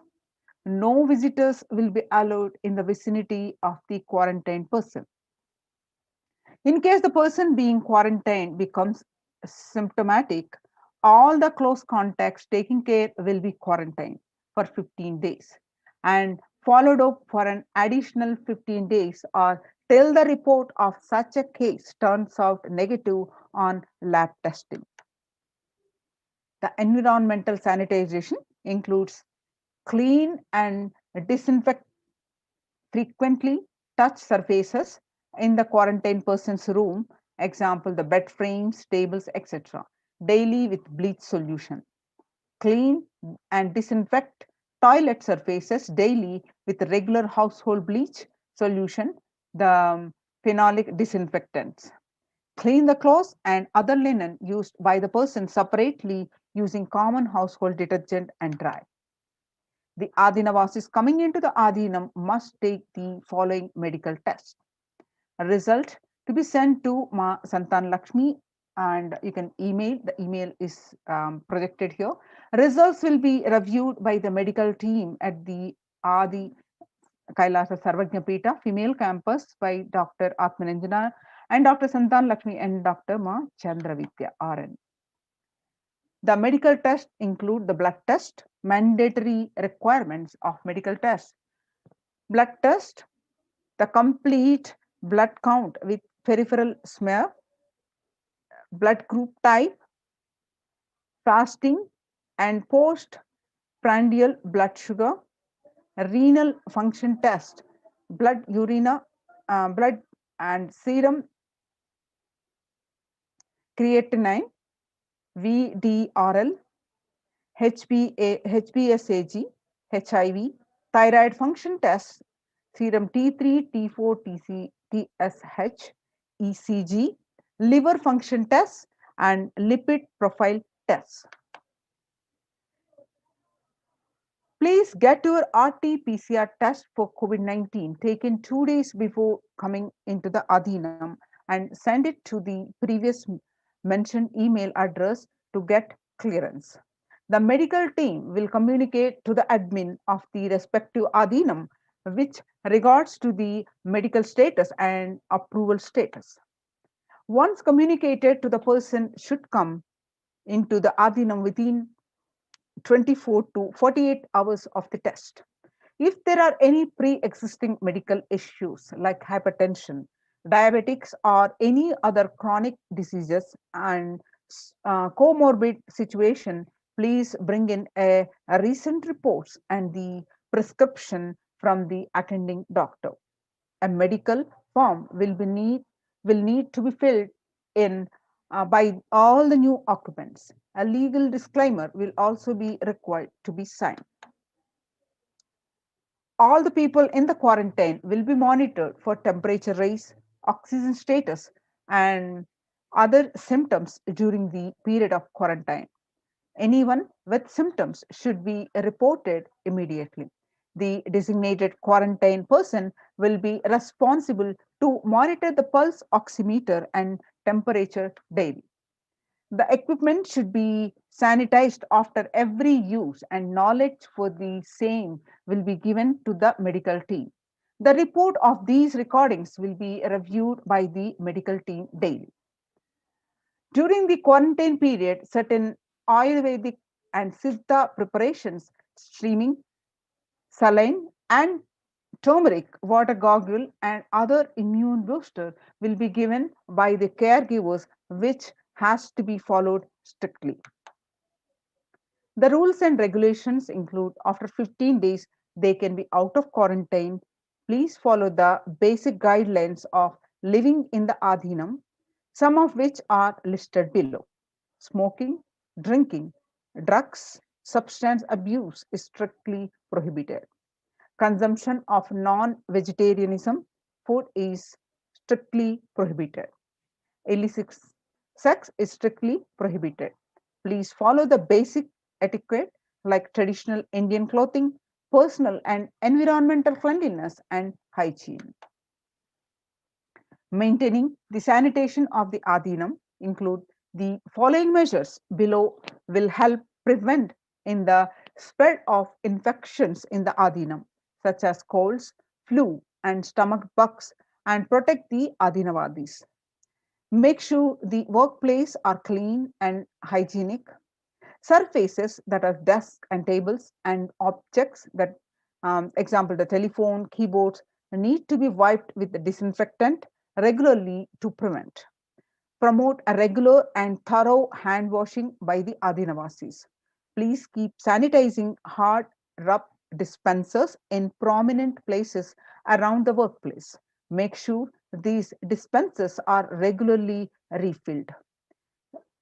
Display posters promoting hand washing. The washing kills the virus on your hands and prevents the spread of infection.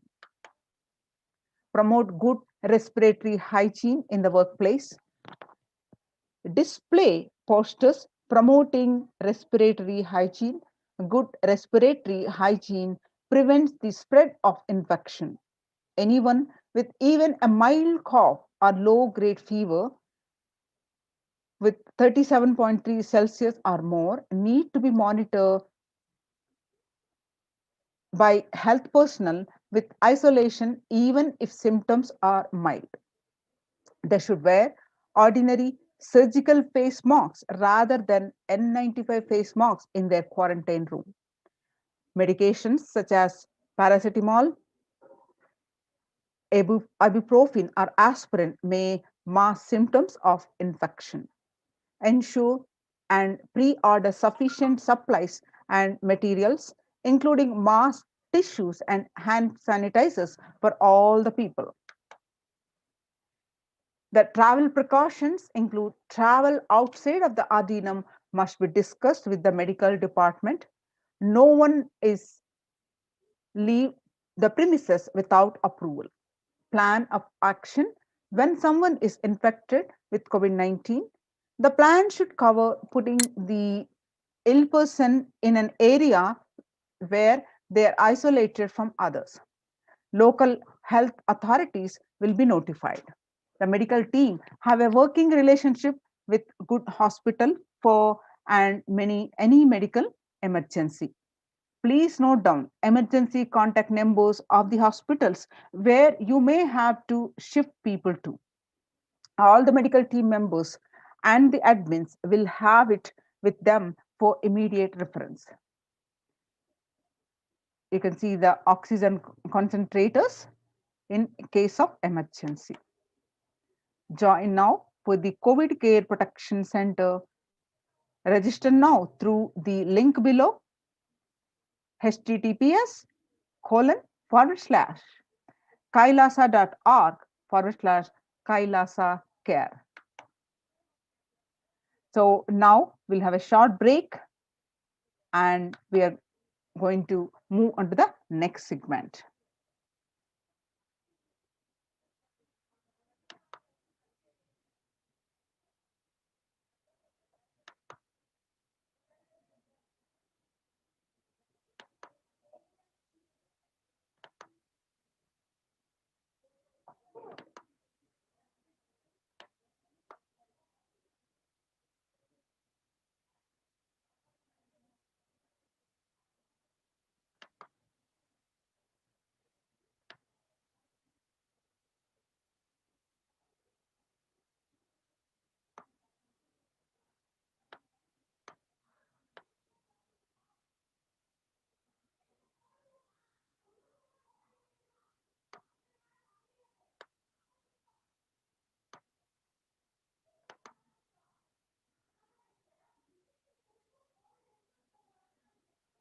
Just be alive for next 3 years. Don't die within next 3 years.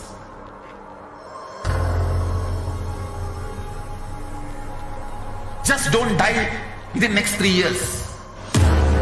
Be alive. Somehow be alive. I'm working sincerely. I will reach you somehow. Somehow I will reach you. It's my commitment to humanity.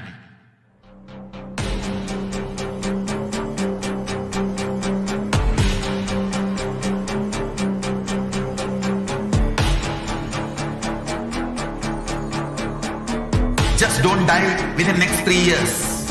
I will reach you wherever you are, whichever corner of the world you may be. I will reach you with enlightenment.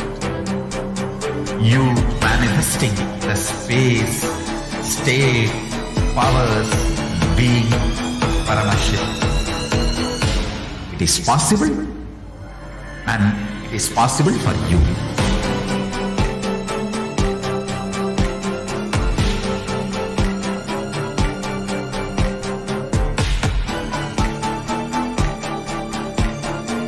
Paramashivoham will reach you with enlightenment science.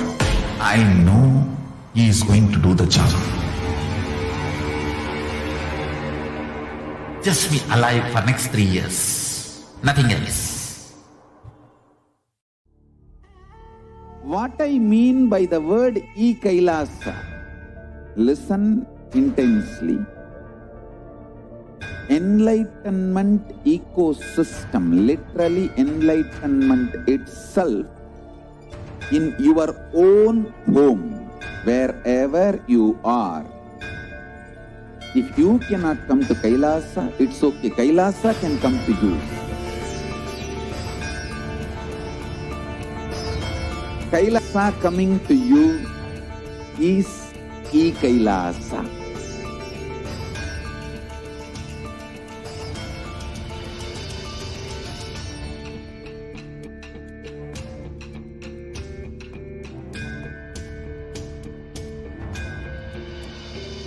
I will revive Hinduism.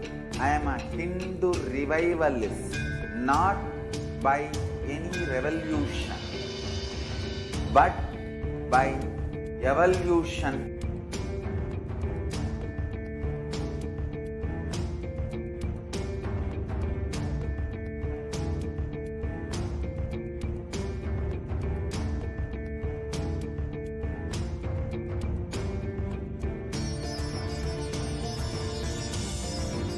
And setting model community.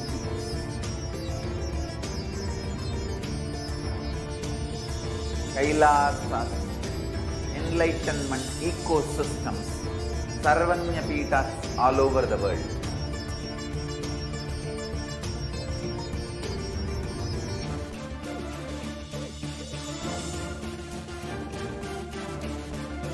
All powerful cognition, knowledge, only when you live power manifestation and possibilities manifestation happens.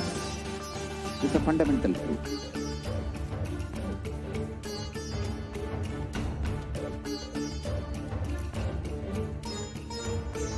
Hinduism cannot live exclusively as one sampradaya. No. All sampradayas of Hinduism is an ecosystem.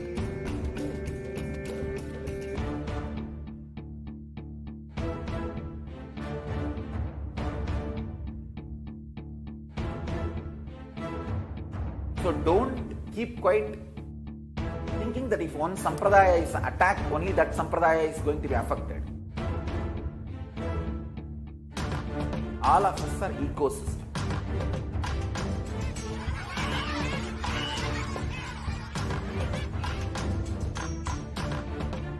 I invite all of you to get involved and enjoy Hinduism by the principle of Dharmo Rakshati Rakshitaha. When you protect Dharma, Dharma protects you. We will make the whole planet flourish spiritually. The spiritual prosperity will happen to the whole planet. We all have to coexist together.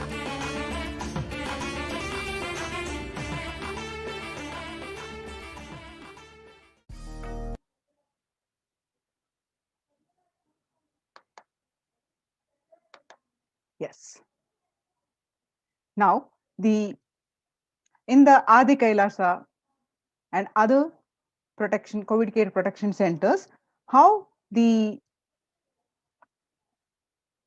morning yoga, the morning spiritual routine is getting implemented. As part of the morning routine, they do the various activities, which includes Nithyananda Yoga, Nitya Puja, the Panchakriya, the Satsang, and taking Kashayams. The Supreme Pontiff of Hinduism says, a person who is in love will wait to spend time with the beloved. If you are a seeker, you will be waiting for this 5 hours every day, because that is the time you get near what you are seeking. A person who is in love will be waiting to spend time with the beloved, and a person who is seeking will be waiting to spend this 4 hours. Because this is the time you get closest to what you are seeking, and your seeking takes shape into the system. So when your beloved comes near you, if you are tired, the love is gone. that's dead. So during the morning 4 hours, if you are bored, your seeking is dead, gone. You need to thorough overhauling inside you. You need to ask yourself. You need to question many of your answers. You need to bring pure questioning back to your life. So during the as part of the routine, the morning Nithyananda yoga, which when you do the yoga, you experience your entire body becoming Amrita Sharira, the body filled with nectar. It becomes an ecstatic body just by the air, without any external touch. The Panchakriya, which is the Panchakriya, is doing the detoxification of the body. Panchakriya involves five processes to remove toxins and impurities from the system. Just like how we take a shower every day to clean the external parts of our body, Panchakriya is a powerful cleansing process which cleanses the internal organs of our body, keeping it cool. These techniques not only cleanse our body, but bring peace and balance our mind and lightness and which that brings to our being. Doing the Nitya Puja every day. The puja, you experience the space of samadhi, the devotion, the space of surrender that occurs to you from this devotion moves you from the I, which is so heavy, to the God or Guru. This surrender allows us to drop all the unnecessary baggage from the head.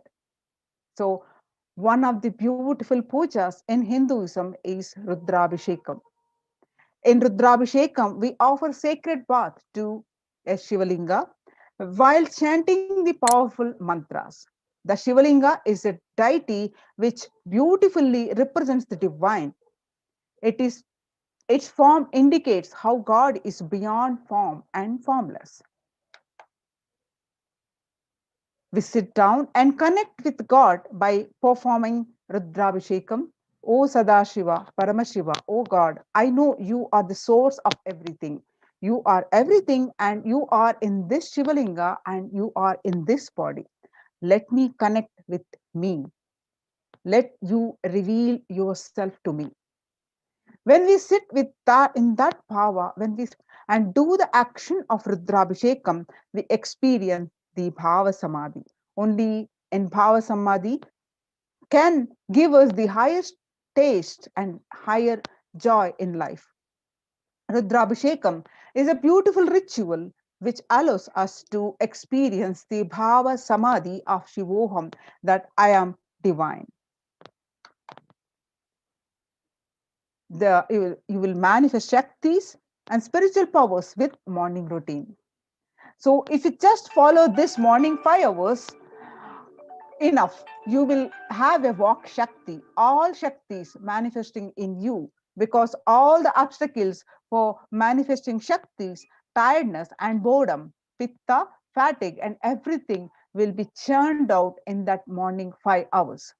The morning puja is the most powerful mandala process, the Shakti Pata, melting your being, and then sitting and listening to the sacred truths. Constantly inspiring, engaging, alive, awakening. Just this morning 5 hours, if you can bring integrity and authenticity, all the obstacles stopping you from power manifestation will disappear. The Supreme Pontiff of Hinduism continues to say that you can perform all the spiritual practices by yourself, like the morning yoga and Nitya Puja from your home. But there will always be a risk of losing your initial inspiration and excitement after a few days or after a few weeks. So, living in the enlightenment ecosystem, even if your boredom or tiredness try to pull you down, the Sangha will inspire you, help you by giving the wake up call and supporting you to complete your incompletions. So, some of you may be a Shakta, some may be yoga, some may be Vedanta, some may be Tantra, some may be Shakta Vedanta, some may be Shaiva Tantra, some may be Yoga Vedanta, some may be Yoga Shaiva, some may be Vaidika Shaiva, all kinds of permutations and combinations. We may be each temple, each mutt, each monastery, each adhinam, each Veda Patashala, each sannyasa sampradaya is a spiritual ecosystem created to keep the enlightenment signs of alive of that sampradaya. So the ecosystem in Adi Kailasha and the other adhinams established by the Supreme Pontiff of Hinduism gives you that ecosystem, whatever. So join now to protect your life. Register now through the link below, which is https://kailasha.org/kailasa care. Now it's time we move on to the next part of our segment.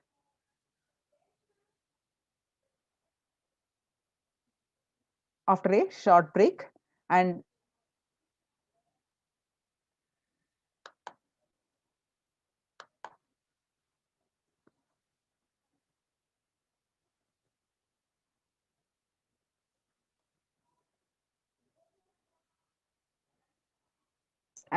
it's time we welcome the Supreme Pontiff of Hinduism for the darshan and the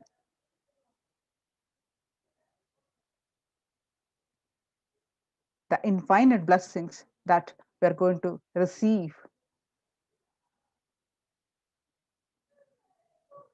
And let's sit with the deep space of gratitude and with the deep restful awareness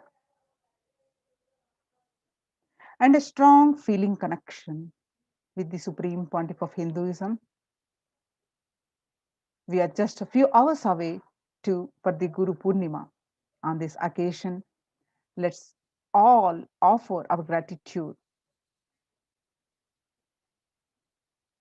And now it's time we sit with a deep feeling connection, deep sense of gratitude to receive the Supreme Pontiff of Hinduism.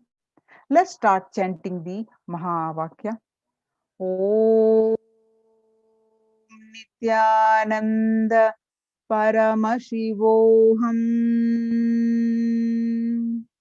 Om Nithyananda Paramashivoham. Continue to chant and sit with the deep restful awareness and deep space of gratitude and a strong feeling connection.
Just be alive for next 3 years. Don't die within next 3 years.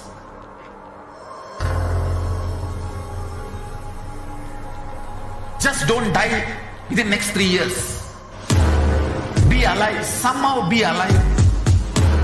I'm working sincerely. I will reach you somehow. Somehow I will reach you. It's my commitment to humanity.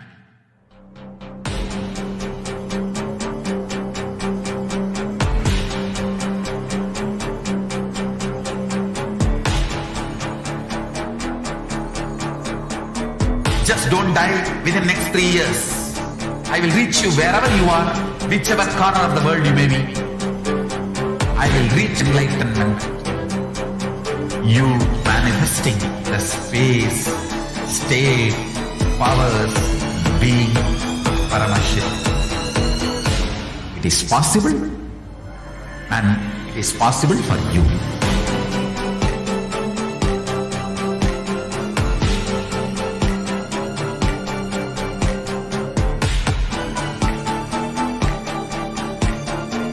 Paramashivoham will reach you with enlightenment science. I know he is going to do the job. Just be alive for next 3 years.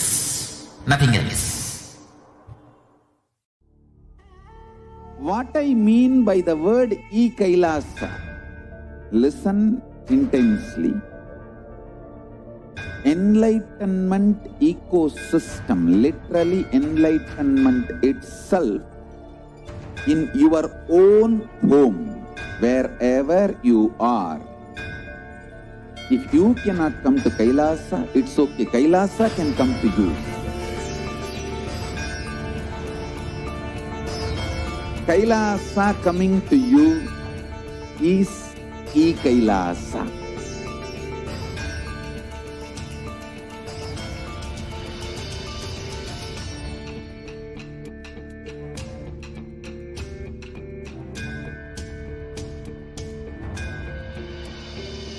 I will revive Hinduism.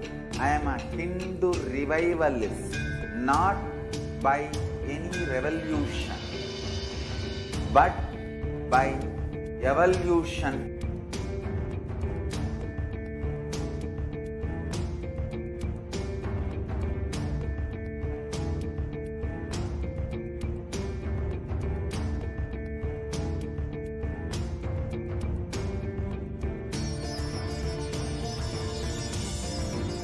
And setting model communities.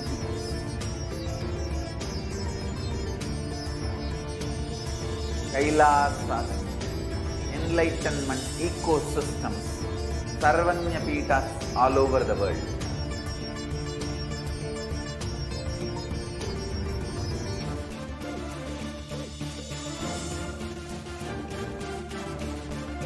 All-powerful cognition, knowledge. Only when you live, power manifestation and possibilities manifestation happens. It's a fundamental truth.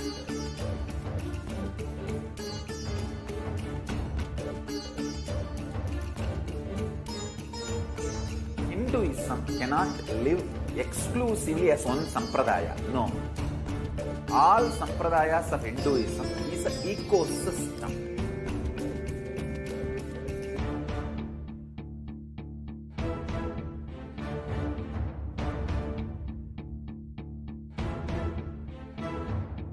So don't keep quiet thinking that if one sampradaya is attacked, only that sampradaya is going to be affected. All of us are ecosystem.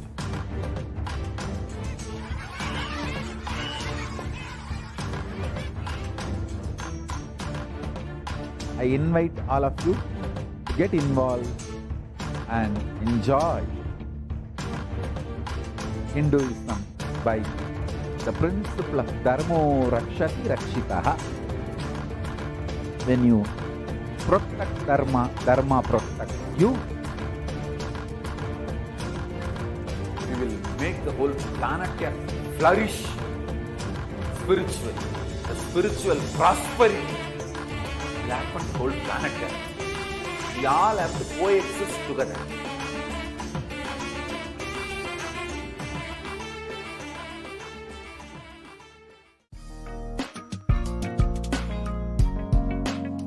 we get you health, we get you ability to build beautiful relationships in your life, we get you direct spiritual support, and we make sure you become wealthy.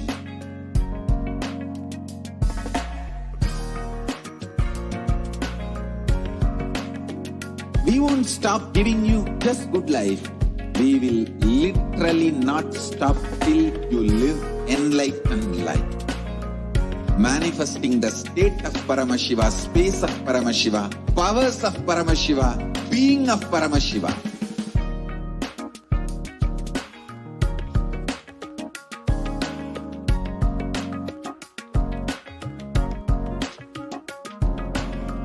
Whole world should become Ekailashians. I want the whole world to know Hindus have something great to contribute to the world.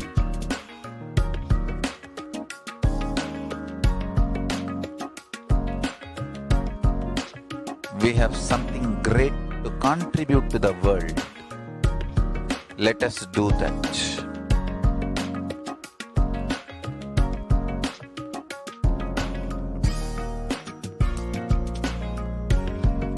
E-Kailasa is proper customized spiritual service helping you to identify your root patterns of suffering. We have perfected the science of helping every individual from every cultural, religious, nationality background.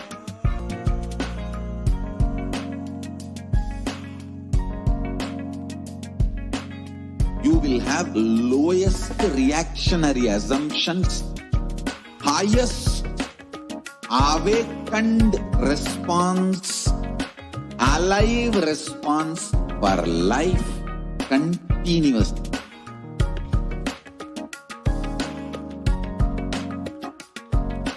E-Kailasa is enlightenment ecosystem, literally enlightenment itself in your own home, wherever you are. Proper customized spiritual service helping you to complete with your life negativity, withdrawal from life, self-hatred, self-denial, self-doubt, so much of tiredness, laziness. We can support you aligning your diet, your attitude, your aptitude, your understanding about life. We can help you with everything.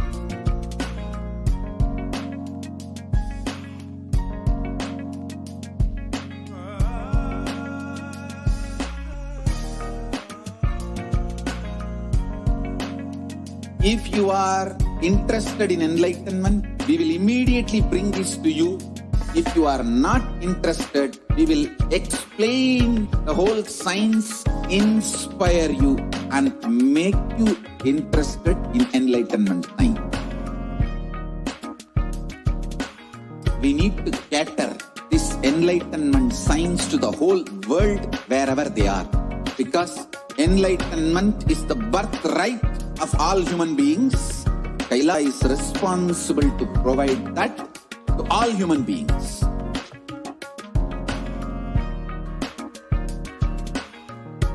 Kailasa is the totality of the knowledge I received from my gurus and practice manifested in my life, perfected by teaching millions of people from all cultures, time zones, backgrounds, genders, nationality, race, from every creed.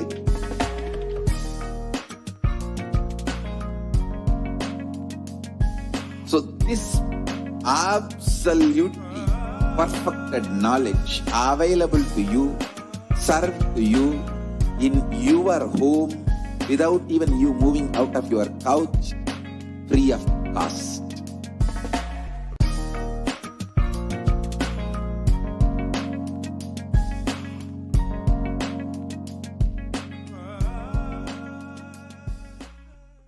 Just be alive for next 3 years. Don't die within next 3 years.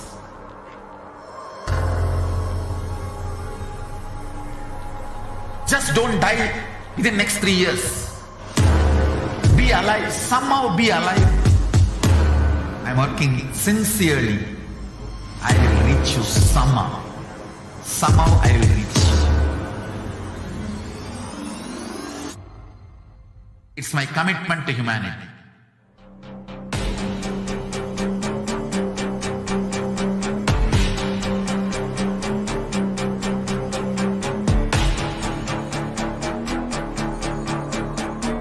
Just don't die within next 3 years. I will reach you wherever you are, whichever corner of the world you may be. I will reach you with enlightenment. You manifesting the space, state, powers, being Paramashivoham. It is possible, and it is possible for you.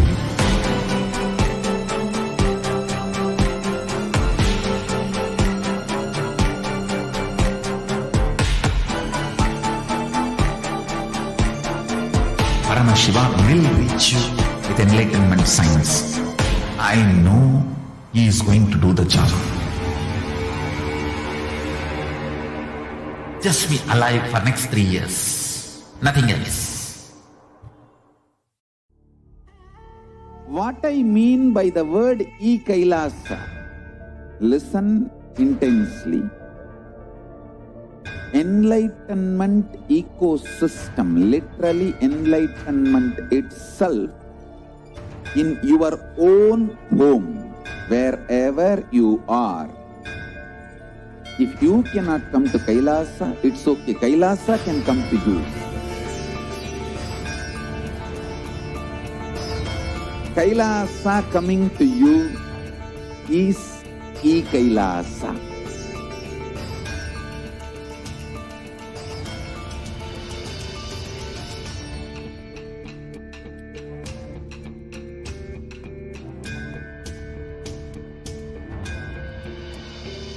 I will revive Hinduism. I am a Hindu revivalist, not by any revolution, but by evolution.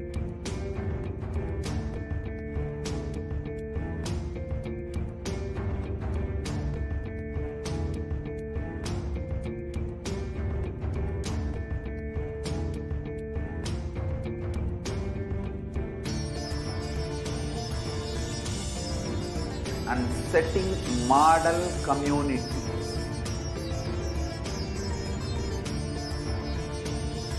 Kailasas, enlightenment ecosystems, Sarvanya Pitas all over the world.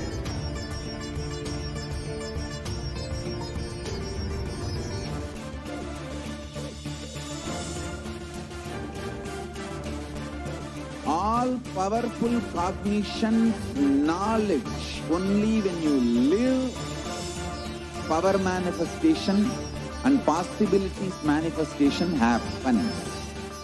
It's a fundamental truth.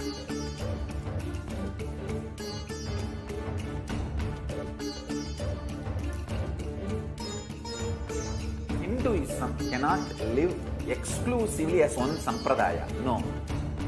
All sampradayas of Hinduism is an ecosystem.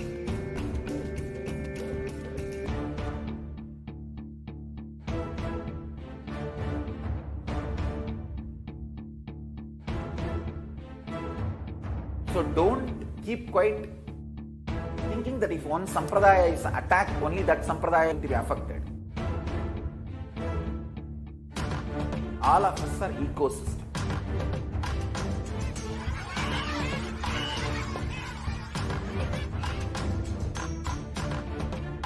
I invite all of you to get involved and enjoy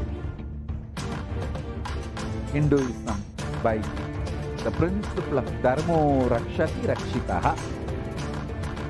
When you protect Dharma, Dharma protects you.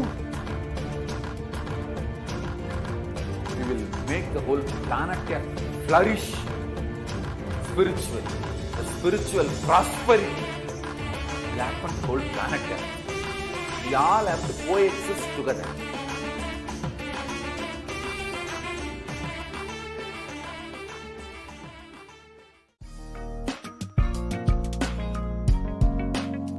We get you health. We get you ability to build beautiful relationships in your life.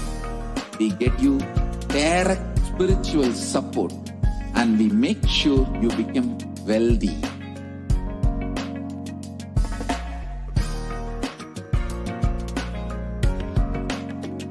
We won't stop giving you just good life.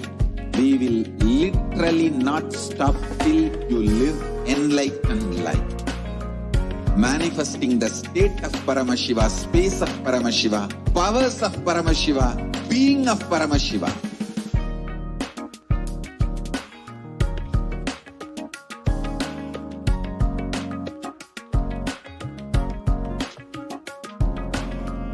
Whole world should become Kailashians. I want the whole world to know Hindus have something great to contribute to the world.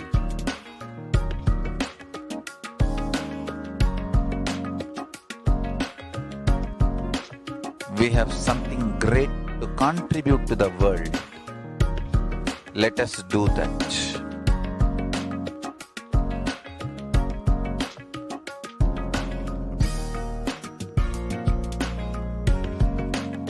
Kailasa is proper customized spiritual service helping you to identify your root patterns of suffering.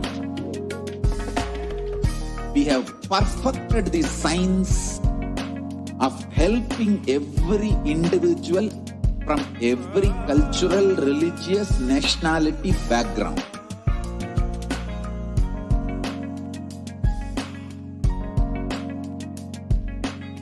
You will have lowest reactionary assumptions, highest awakened response, alive response for life continuously.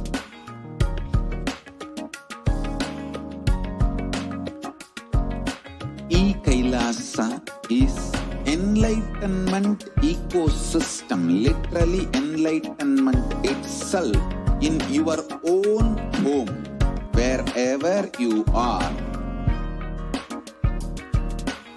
Proper customized spiritual service helping you to complete with your life negativity. Withdrawal from life, self-hatred, self-denial, self-doubt, so much of tiredness, laziness. We can support you aligning your diet, your attitude, your aptitude, your understanding about life. We can help you with everything.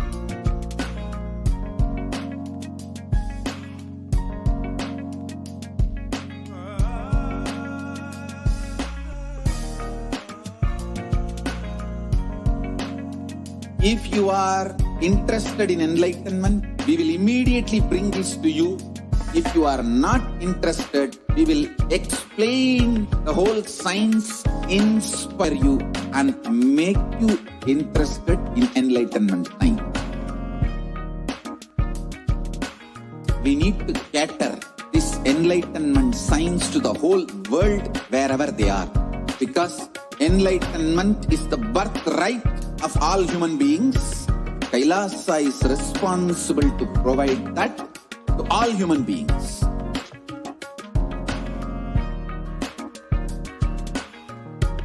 Kailasa is the totality of the knowledge I received from my gurus and practice manifested in my life, perfected by teaching millions of people from all cultures, time zones, backgrounds, genders, nationality, race, from every creed.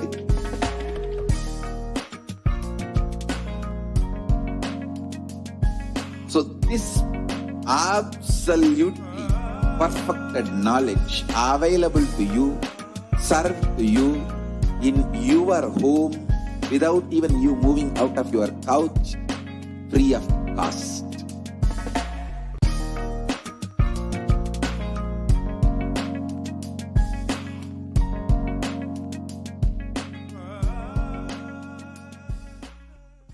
Just be alive for next 3 years. Don't die within next 3 years.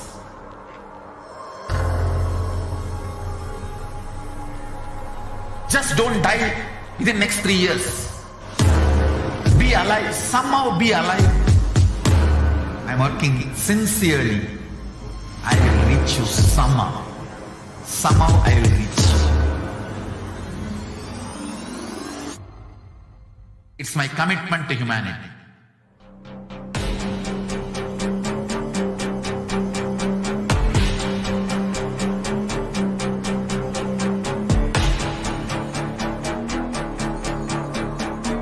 Just don't die within next 3 years. I will reach you wherever you are, whichever corner of the world you may be. I will reach you with enlightenment. You manifesting the space, state, powers, being Paramashivoham. It is possible, and it is possible for you.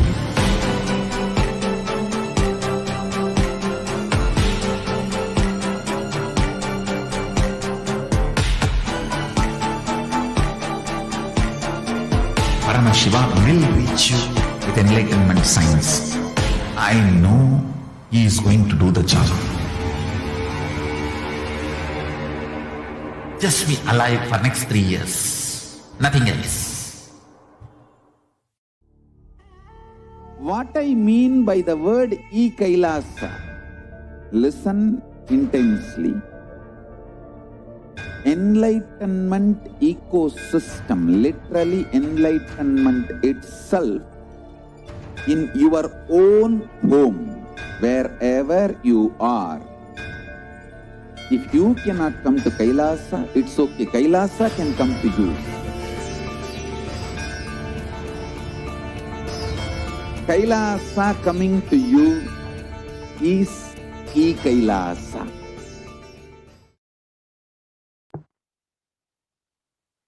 Nithyanandam, welcome back to all of the viewers who are joining us from all over the world. I know that each and every one of you are eagerly awaiting the Nithyananda Satsang and the presence of the Supreme Pontiff of Hinduism. I invite each and every one of you, as we are waiting and as we are eagerly waiting for the next 1 hour to pass, as we are live at 9 p.m. Indian Standard Time with the darshan of the Supreme Pontiff of Hinduism, inviting each and every one of you to spend a few minutes now and share in all of the different social media platforms the news that the Supreme Pontiff of Hinduism himself will be gracing and will be here and will be gracing us, each and every one. Now,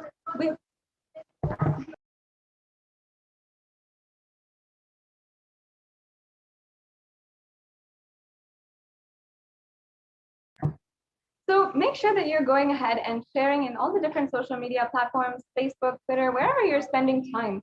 Now, in this day and age, many of us are spending at least 4 to 5 hours on social media itself. And we are continuously being able to, enrich one another on the social media platform. We are able to meet and socialize with so many different people across the world. And at any given time, there's at least 1 billion people who are on the internet at any given time. So inviting each and every one of you, you can spend that time, the 4 to 5 hours that you spend on the internet, using the internet, and you can speak on you can share and enrich with the powerful cognitions from Sanatana Hindu Dharma that the Supreme Pontiff of Hinduism is reviving. And you can see how day in and day out, the Supreme Pontiff of Hinduism has been continuously making himself available to each and every one, to every single human being on planet Earth, no matter where they are, no matter what they are doing, or no matter which time zone they might be in. The Supreme Pontiff of Hinduism is making himself available through these platforms and ensuring that the great Vedic knowledge of Sanatana Hindu Dharma is transforming the lives of millions continuously. Whether it is on YouTube, where more than 7,000 videos with more than 20,000 cumulative hours of his darshans, dikshas, satsangs, and so much more is available for each and every one of you to constantly enrich yourself in any problem, for anything during the day. And Oris is on Facebook, where the Supreme Pontiff of Hinduism is himself making the different posts and making the different messages for the whole humanity and for the whole global Hindu diaspora, different beautiful messages of Sanatana Hindu, of where the Supreme Pontiff of Hinduism is literally giving us the secrets into how to transform our life. Each and every one of us can benefit so much, literally transform our lives from this extremely productive and extremely auspicious advent of the avatar. Now, not only in YouTube or Facebook, but the Supreme Pontiff of Hinduism is also available, making himself available on Twitter, as well as other platforms where you might be continuously joining us wherever you are. And every day, the Supreme Pontiff of Hinduism is speaking on the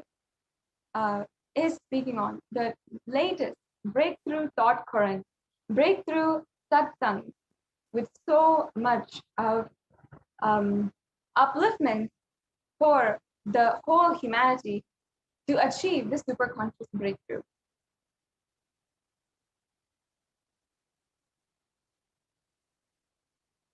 Yes. So in this next segment, we'll be entering into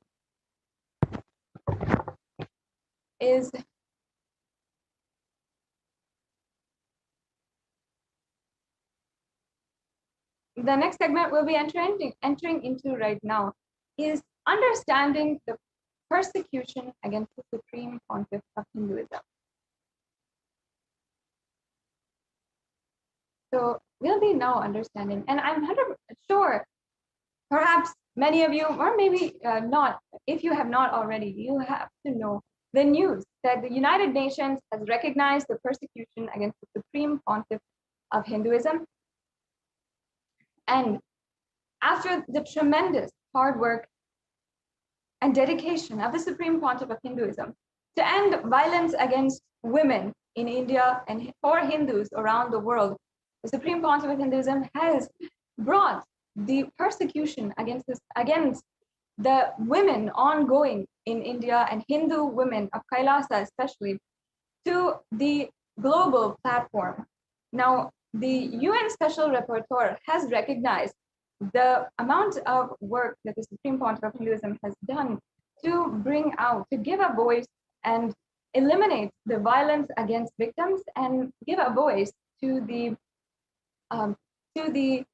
immense amount of number of victims who are out there, who are victims of sexual assault and gender-based violence and femicide due to institutional misogyny and so many different crimes against women, ultimately crimes against humanity. We have been continuously unable to see the way that women in India especially are being continuously attacked. If a woman sees either themselves or their mothers, their grandmothers, their relatives, their cousins, their sister-in-laws and mother-in-laws, every single woman we know has gone through something, has seen in front of their own eyes the amount of violence that has been happening in the street. And even if we have not gone through it ourselves, we are literally able to see it in the street. We know when a woman is unable to fend for herself and defend herself. and Hindu women especially have been undergoing persecution and violence in so many different forms for the last 1,000 years. But where is this in the international platform? Where has this been recognized as a history? In our Hindu textbooks, we're not even taught what kinds of crimes the Hindus are undergoing.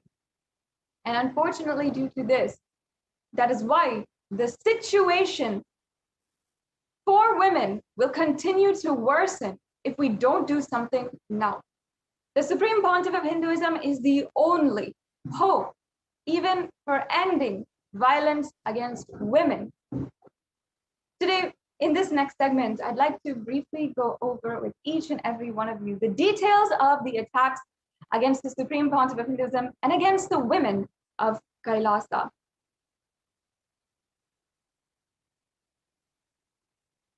Yes, so now,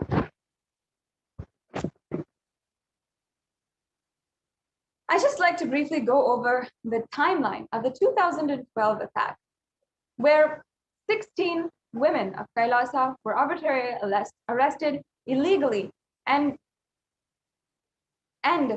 even some who were brutally raped and gang raped and assaulted by extremists who are being powered by institutional forces.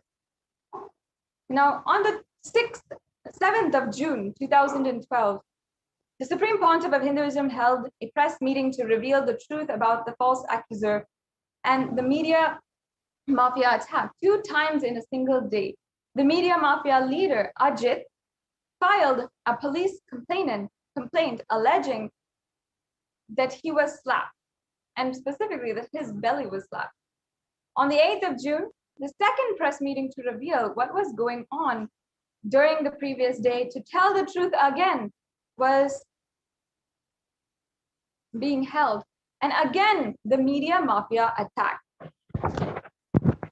The state chief minister had entered the district administration to come up with detailed report regarding to the situation in around the premise of Nithyananda Ashram in Bidadi. And this is the Adi Kailasa Sarvagya Peetham. And then on the 10th of June, media reports revealed the state was planning to illegally take over the Adinam, or the temple monastery. On the 11th of June 2012, the government orders sealing of the Adinam, the temple monastery, and the police executed a search, seal, and seize and curfew order. First of all, this is an absolutely illegal act against a religious institution in India. How can they even surmise being able to take control of a religious institution? Would they do this to other religious institutions? These are the fundamental questions that we have to ask. The police continued to execute this search, seize, and curfew order until the 12th of June 2012. And not only that, children inside of the Adinam had to go hungry because police and because the authorities in check would not allow them to have food even. The next slide, please. And this led to the events on the 13th of June 2012. The Supreme Pontiff of Hinduism had gone to court seeking anticipatory bail for the malicious FIR by media mafia, and namely the anti-Hindu element extremist Ajit. The Supreme Pontiff of Hinduism's council could not secure the anticipatory bail as hearing was purposely adjourned for the next day. And the state government filed another false case using police justification propaganda, alleging that the Supreme Pontiff of Hinduism was a threat to the peace, and again illegally arrested the Supreme Pontiff of Hinduism. Millions of us devotees around the world were absolutely devastated to hear that once again the Supreme Pontiff of Hinduism was arrested, and illegally done so after seeing literally with our own eyes the Supreme Pontiff of Hinduism undergo 53 days with undergoing absolute torture, death threats, even attempts to kill him. The Supreme Pontiff of Hinduism had to go under the illegal custody of the state authorities again in 2012. And this time, without anyone understanding or knowing what was happening. The next slide, please.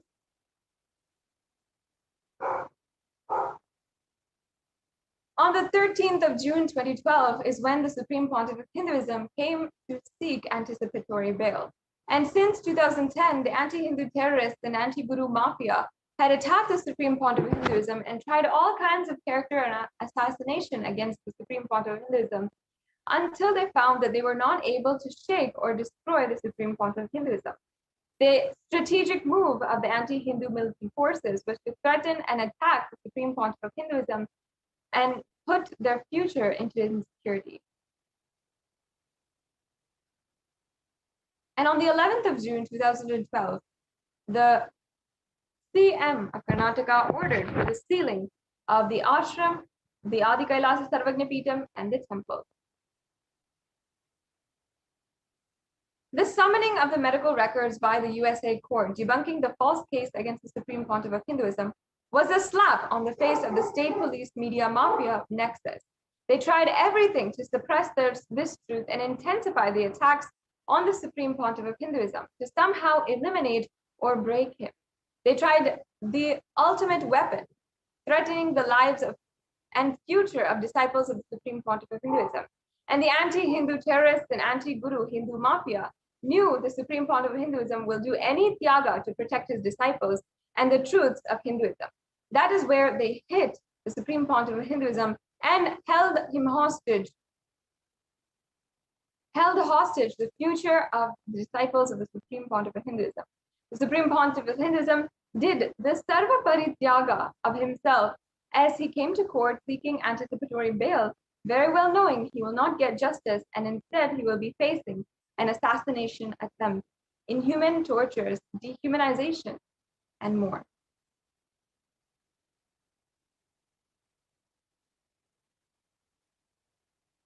On the 11th of June 2012, the Chief Minister had illegally ordered the arrest of the Supreme Pontiff of Hinduism, the arbitrary and illegal arrest, the search and seal of the temple property, and the seal of the Adinam, the arbitrary and illegal seal of the Adinam, and the enforcing the curfew on the residents of the Adinam.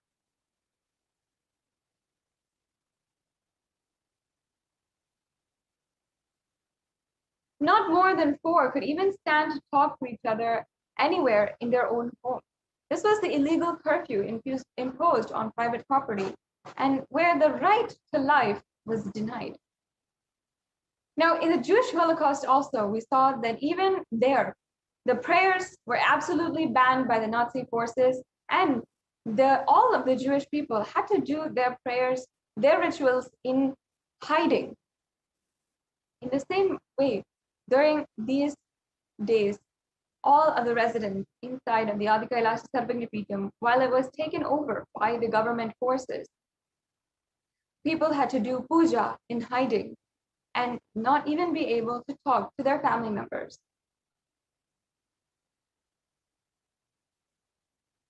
And here we're seeing another media article where the CM orders sealing of the Nithyananda ashram. On the 12th of June 2012, state persecuting the victim rather than the perpetrator of the crime to task, the chief minister orders for the monastery to be sealed.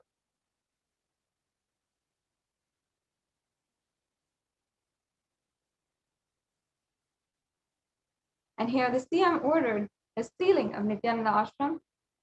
And this meant that the ordered the district administrator to work out plans to seize the temple land and ordered the regional commissioner to use a heavy hand and ordered the state police to seize temple assets and property.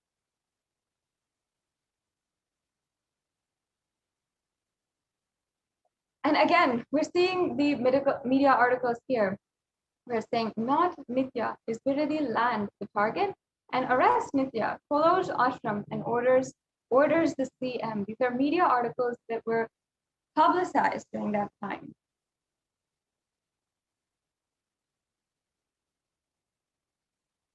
And here we're seeing with the plan to make the Supreme Pontiff of Hinduism helpless, homeless, and resourceless. On the 5th of March 2010, this is a clipping from Dinakaran newspaper where it says the Internal Affairs Minister, Secretary of the Interior of the atheistic state government of Tamil Nadu announced that the government would take over private temple monastery complex of the Supreme Pontiff of Hinduism.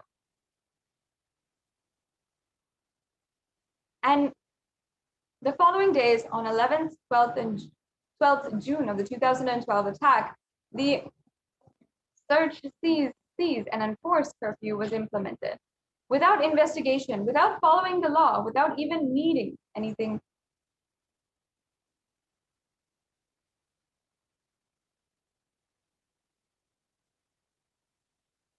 Yes. And on the 11th and 12th of June, we saw the state police seize the temple property, seals the monastery, enforces a curfew, and displaces hundreds of residents.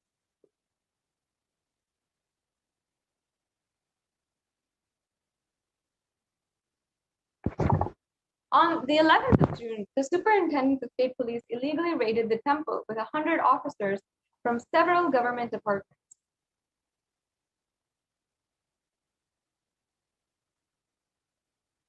And administrative units of the temple monastery complex illegally sealed the ashram. And as you can see, these locks were put in place by the enforcement, and who had literally been trying to ensure that all of the residents of the Adinam were not even able to go inside the rooms of their own Adinam, of their own home.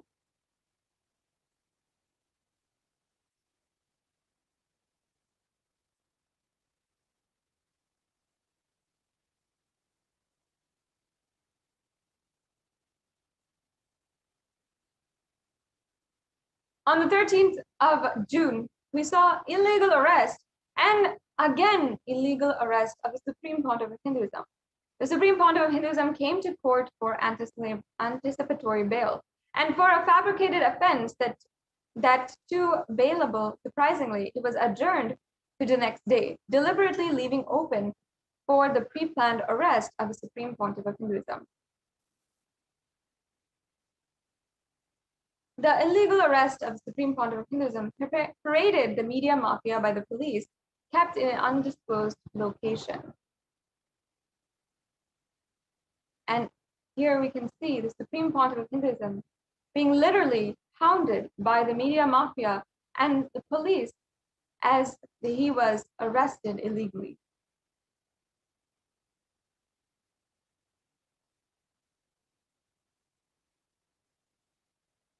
மீண்டும் போலீசாரால் கைது செய்யப்பட்டுள்ளார்.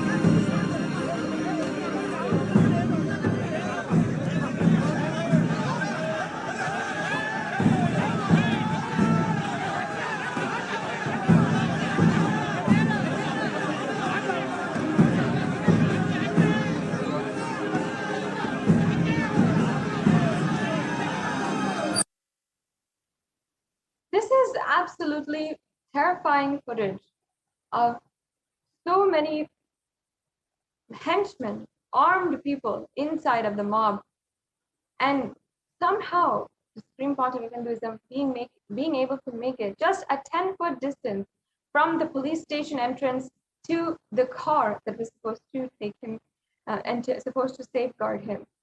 But during this time, the Supreme Pontiff of Hinduism's life was in the hands of the anti-Hindu militant forces. And this footage is absolutely terrifying. What makes each and every one of us feel so, which makes each and every one of us absolutely terrified at what could have happened in just one wrong move, one hand movement gone wrong, or anything. We can really see here how the Supreme Pontiff of Hinduism is literally being manhandled, pushed, pulled by the anti-Hindu militant forces. And the superintendent, on the 13th of June, the superintendent of the police, Anupam Agarwal, had grabbed hold of the Supreme Pontiff of Hinduism in this photograph, as if to pose to mainstream media mafia and to legitimize the off-the-grid illegal detainment, which was called protective custody. In the legal language, mainstream media aired false news claiming the illegal arrest was related to the fake, false rape allegation.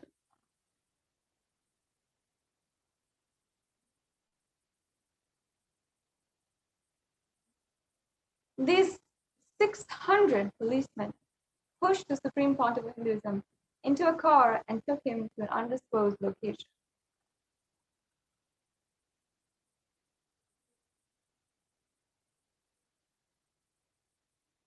The state, on the chief minister's orders, mobilized a 600 battalion paramilitary force and fueled in the 3 crore rupees, or $500,000, for the unlawful Baudi arrest and parade of the Supreme Pontiff of Hinduism throughout the Bangalore city, to falsely project him as a criminal. This was the main plot points of the genocide attack by the state police media access.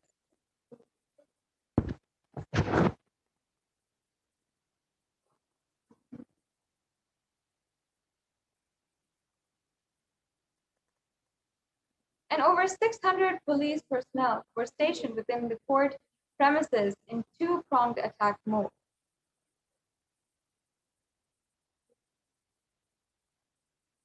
On the orders of the chief minister, a battalion of 600 men, paramilitary police forces, and additional forces were deployed to illegally arrest the Supreme Pontiff of Hinduism. Then they paraded him throughout the city to showcase as if the big terrorist had been arrested. Again, $500,000 of public taxpayers' money was spent on this exercise.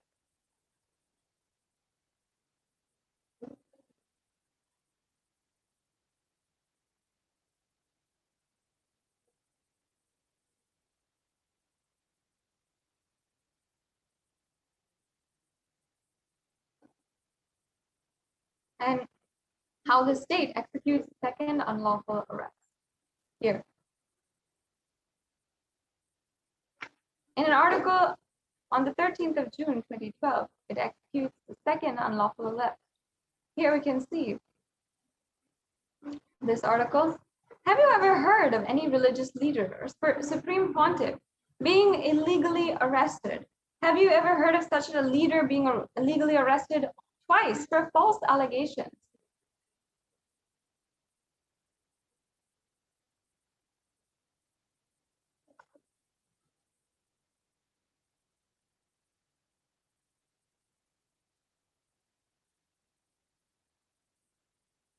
And here we have an article. Oh, we can go back to the left. Here we have an article where it says, during the arrest last week and subsequent release, the Supreme Pontiff of Hinduism had over 800 policemen on duty. The cost, which was rupees 15 lakh, all this for a man who was accused of rape. The Bangalore police said when Sonia Gandhi came to Bangalore, there are about 700 to 800 cops on duty for that too, and only for a big function and thousands who are gathering. Can we just see why 800 policemen were deployed in order to illegally detain a peaceful sannyasi? What were they trying to do? Why were they trying to do it? The next slide, please. It shows here that this was a full-blown attack, a planned attack against the Supreme Pontiff of Hinduism. And here it says, Inspector General of Police Bhaskar Rao confirmed to Express that the Supreme Pontiff of Hinduism remained in judicial custody and is being shifted. He said, today we have deployed over 600 policemen personnel inside the court. We cannot risk keeping him in Ramanagara for security reasons. Why are they trying to make a peaceful sadhu, who a sannyasi, somebody who has dedicated his whole life in service of humankind, into such a violent being? Why does there need to be 600 to detain someone so peaceful?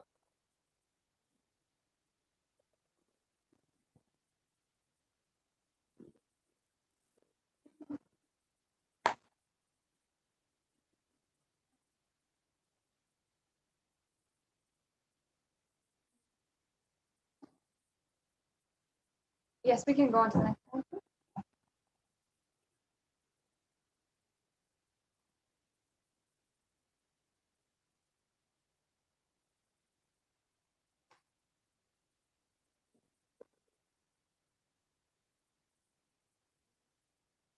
Here we have how the lawyer of Supreme Pontiff of Hinduism had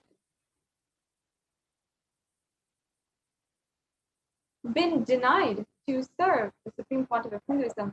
He humbly pleaded by himself in front of the district magistrate, I am not disturbing public peace, but if you feel that me being here is going to disturb the public peace, I will stay away from Bidadi. I will not have any press meet. This is what this heartbreaking photograph is showing.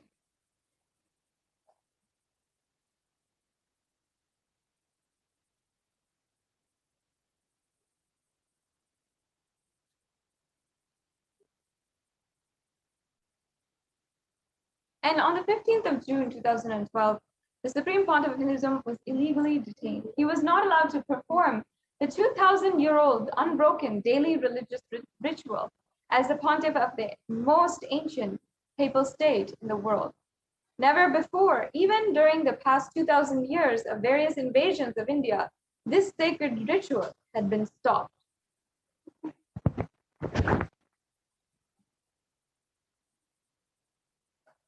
And another article where it shows Nithyananda devotees filed habeas corpus petition because the Supreme Pontiff of Hinduism was literally kidnapped by so many different authorities, and even the devotees did not even know where the Supreme Pontiff of Hinduism was. They were pushed to file a habeas corpus. The next slide, please. On the 15th of June, we saw the actions taken for bail. The bail was secured for the release of the Supreme Pontiff of Hinduism.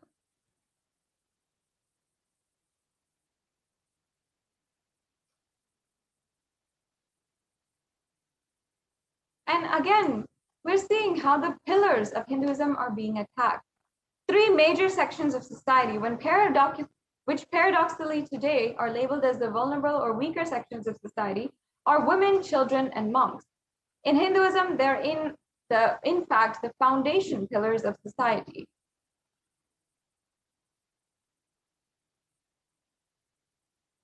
Researchers in the editorial journal published in British Medical Journal wrote how rape has been historically used as a strategic weapon. Very clearly, the editorial mentions this as a strategy to eliminate or cleanse religious or political groups.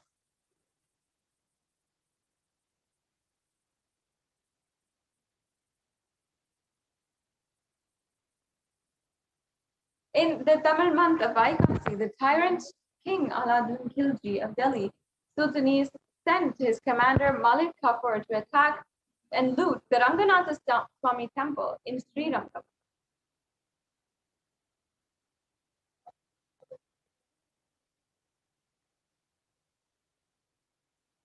And in 1323, the tyrant King Khilji of the Delhi Sultanate sent army to the Ranganatha Swami temple, and this attack killed 13,000 people. However, sacrifice of just less than 70 Devadasis led by Velle Ammal stopped this massacre.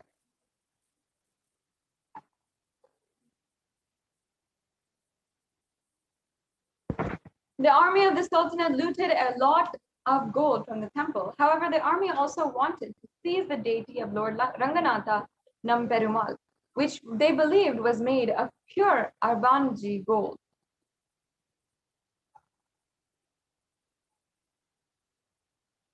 And the Vaishnavite Acharya, Pillai Lokacharya,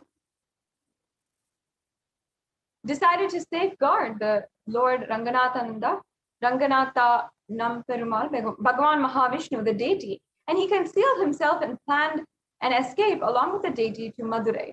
Similarly, it was planned that the goddess Ranganayaki or Mahalakshmi would be taken to another location by a separate group.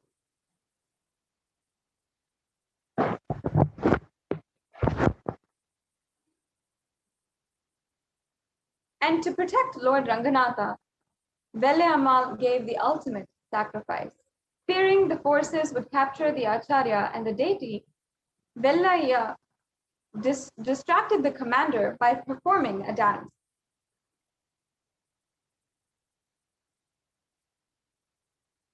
She performed the dance for several hours and thus gained time for the Acharya, Pillai Lokacharya, to escape with the deity of Lord Ranganatha. Her dance lasted for hours together. And the commander touched her, something which a chaste dasi of Lord Ranganatha could never tolerate. Like this, finally, she took the commander to the eastern Gupuram and pushed him down. The commander fell and died. After killing him, Vellayammal jumped off the tower and chanting the name of Ranganatha.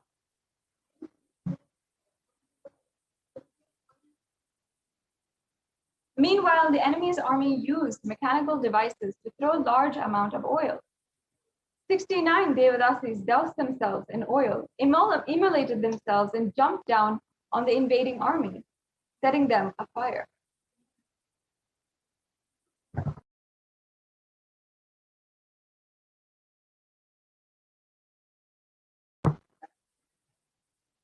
The ferocious sacrifice of these Hindu Devadasis' mothers protected the temple and stopped the massacre of any more people.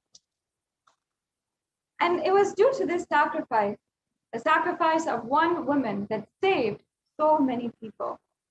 Now, it has come time. In order to get ready for the live darshan of the Supreme Pontiff of Hinduism, let us sit with our head, neck, and spine in a straight line and chant the Mahavakya. Om Nithyananda Paramashivoham. Om Nithyananda Paramashivoham. Om Nithyananda Paramashivoham. Om Nithyananda Paramashivoham. Om Nithyananda Paramashivoham. Om Nithyananda Paramashivoham. Om Nithyananda Paramashivoham. Om Nithyananda Paramashivoham. Om Nithyananda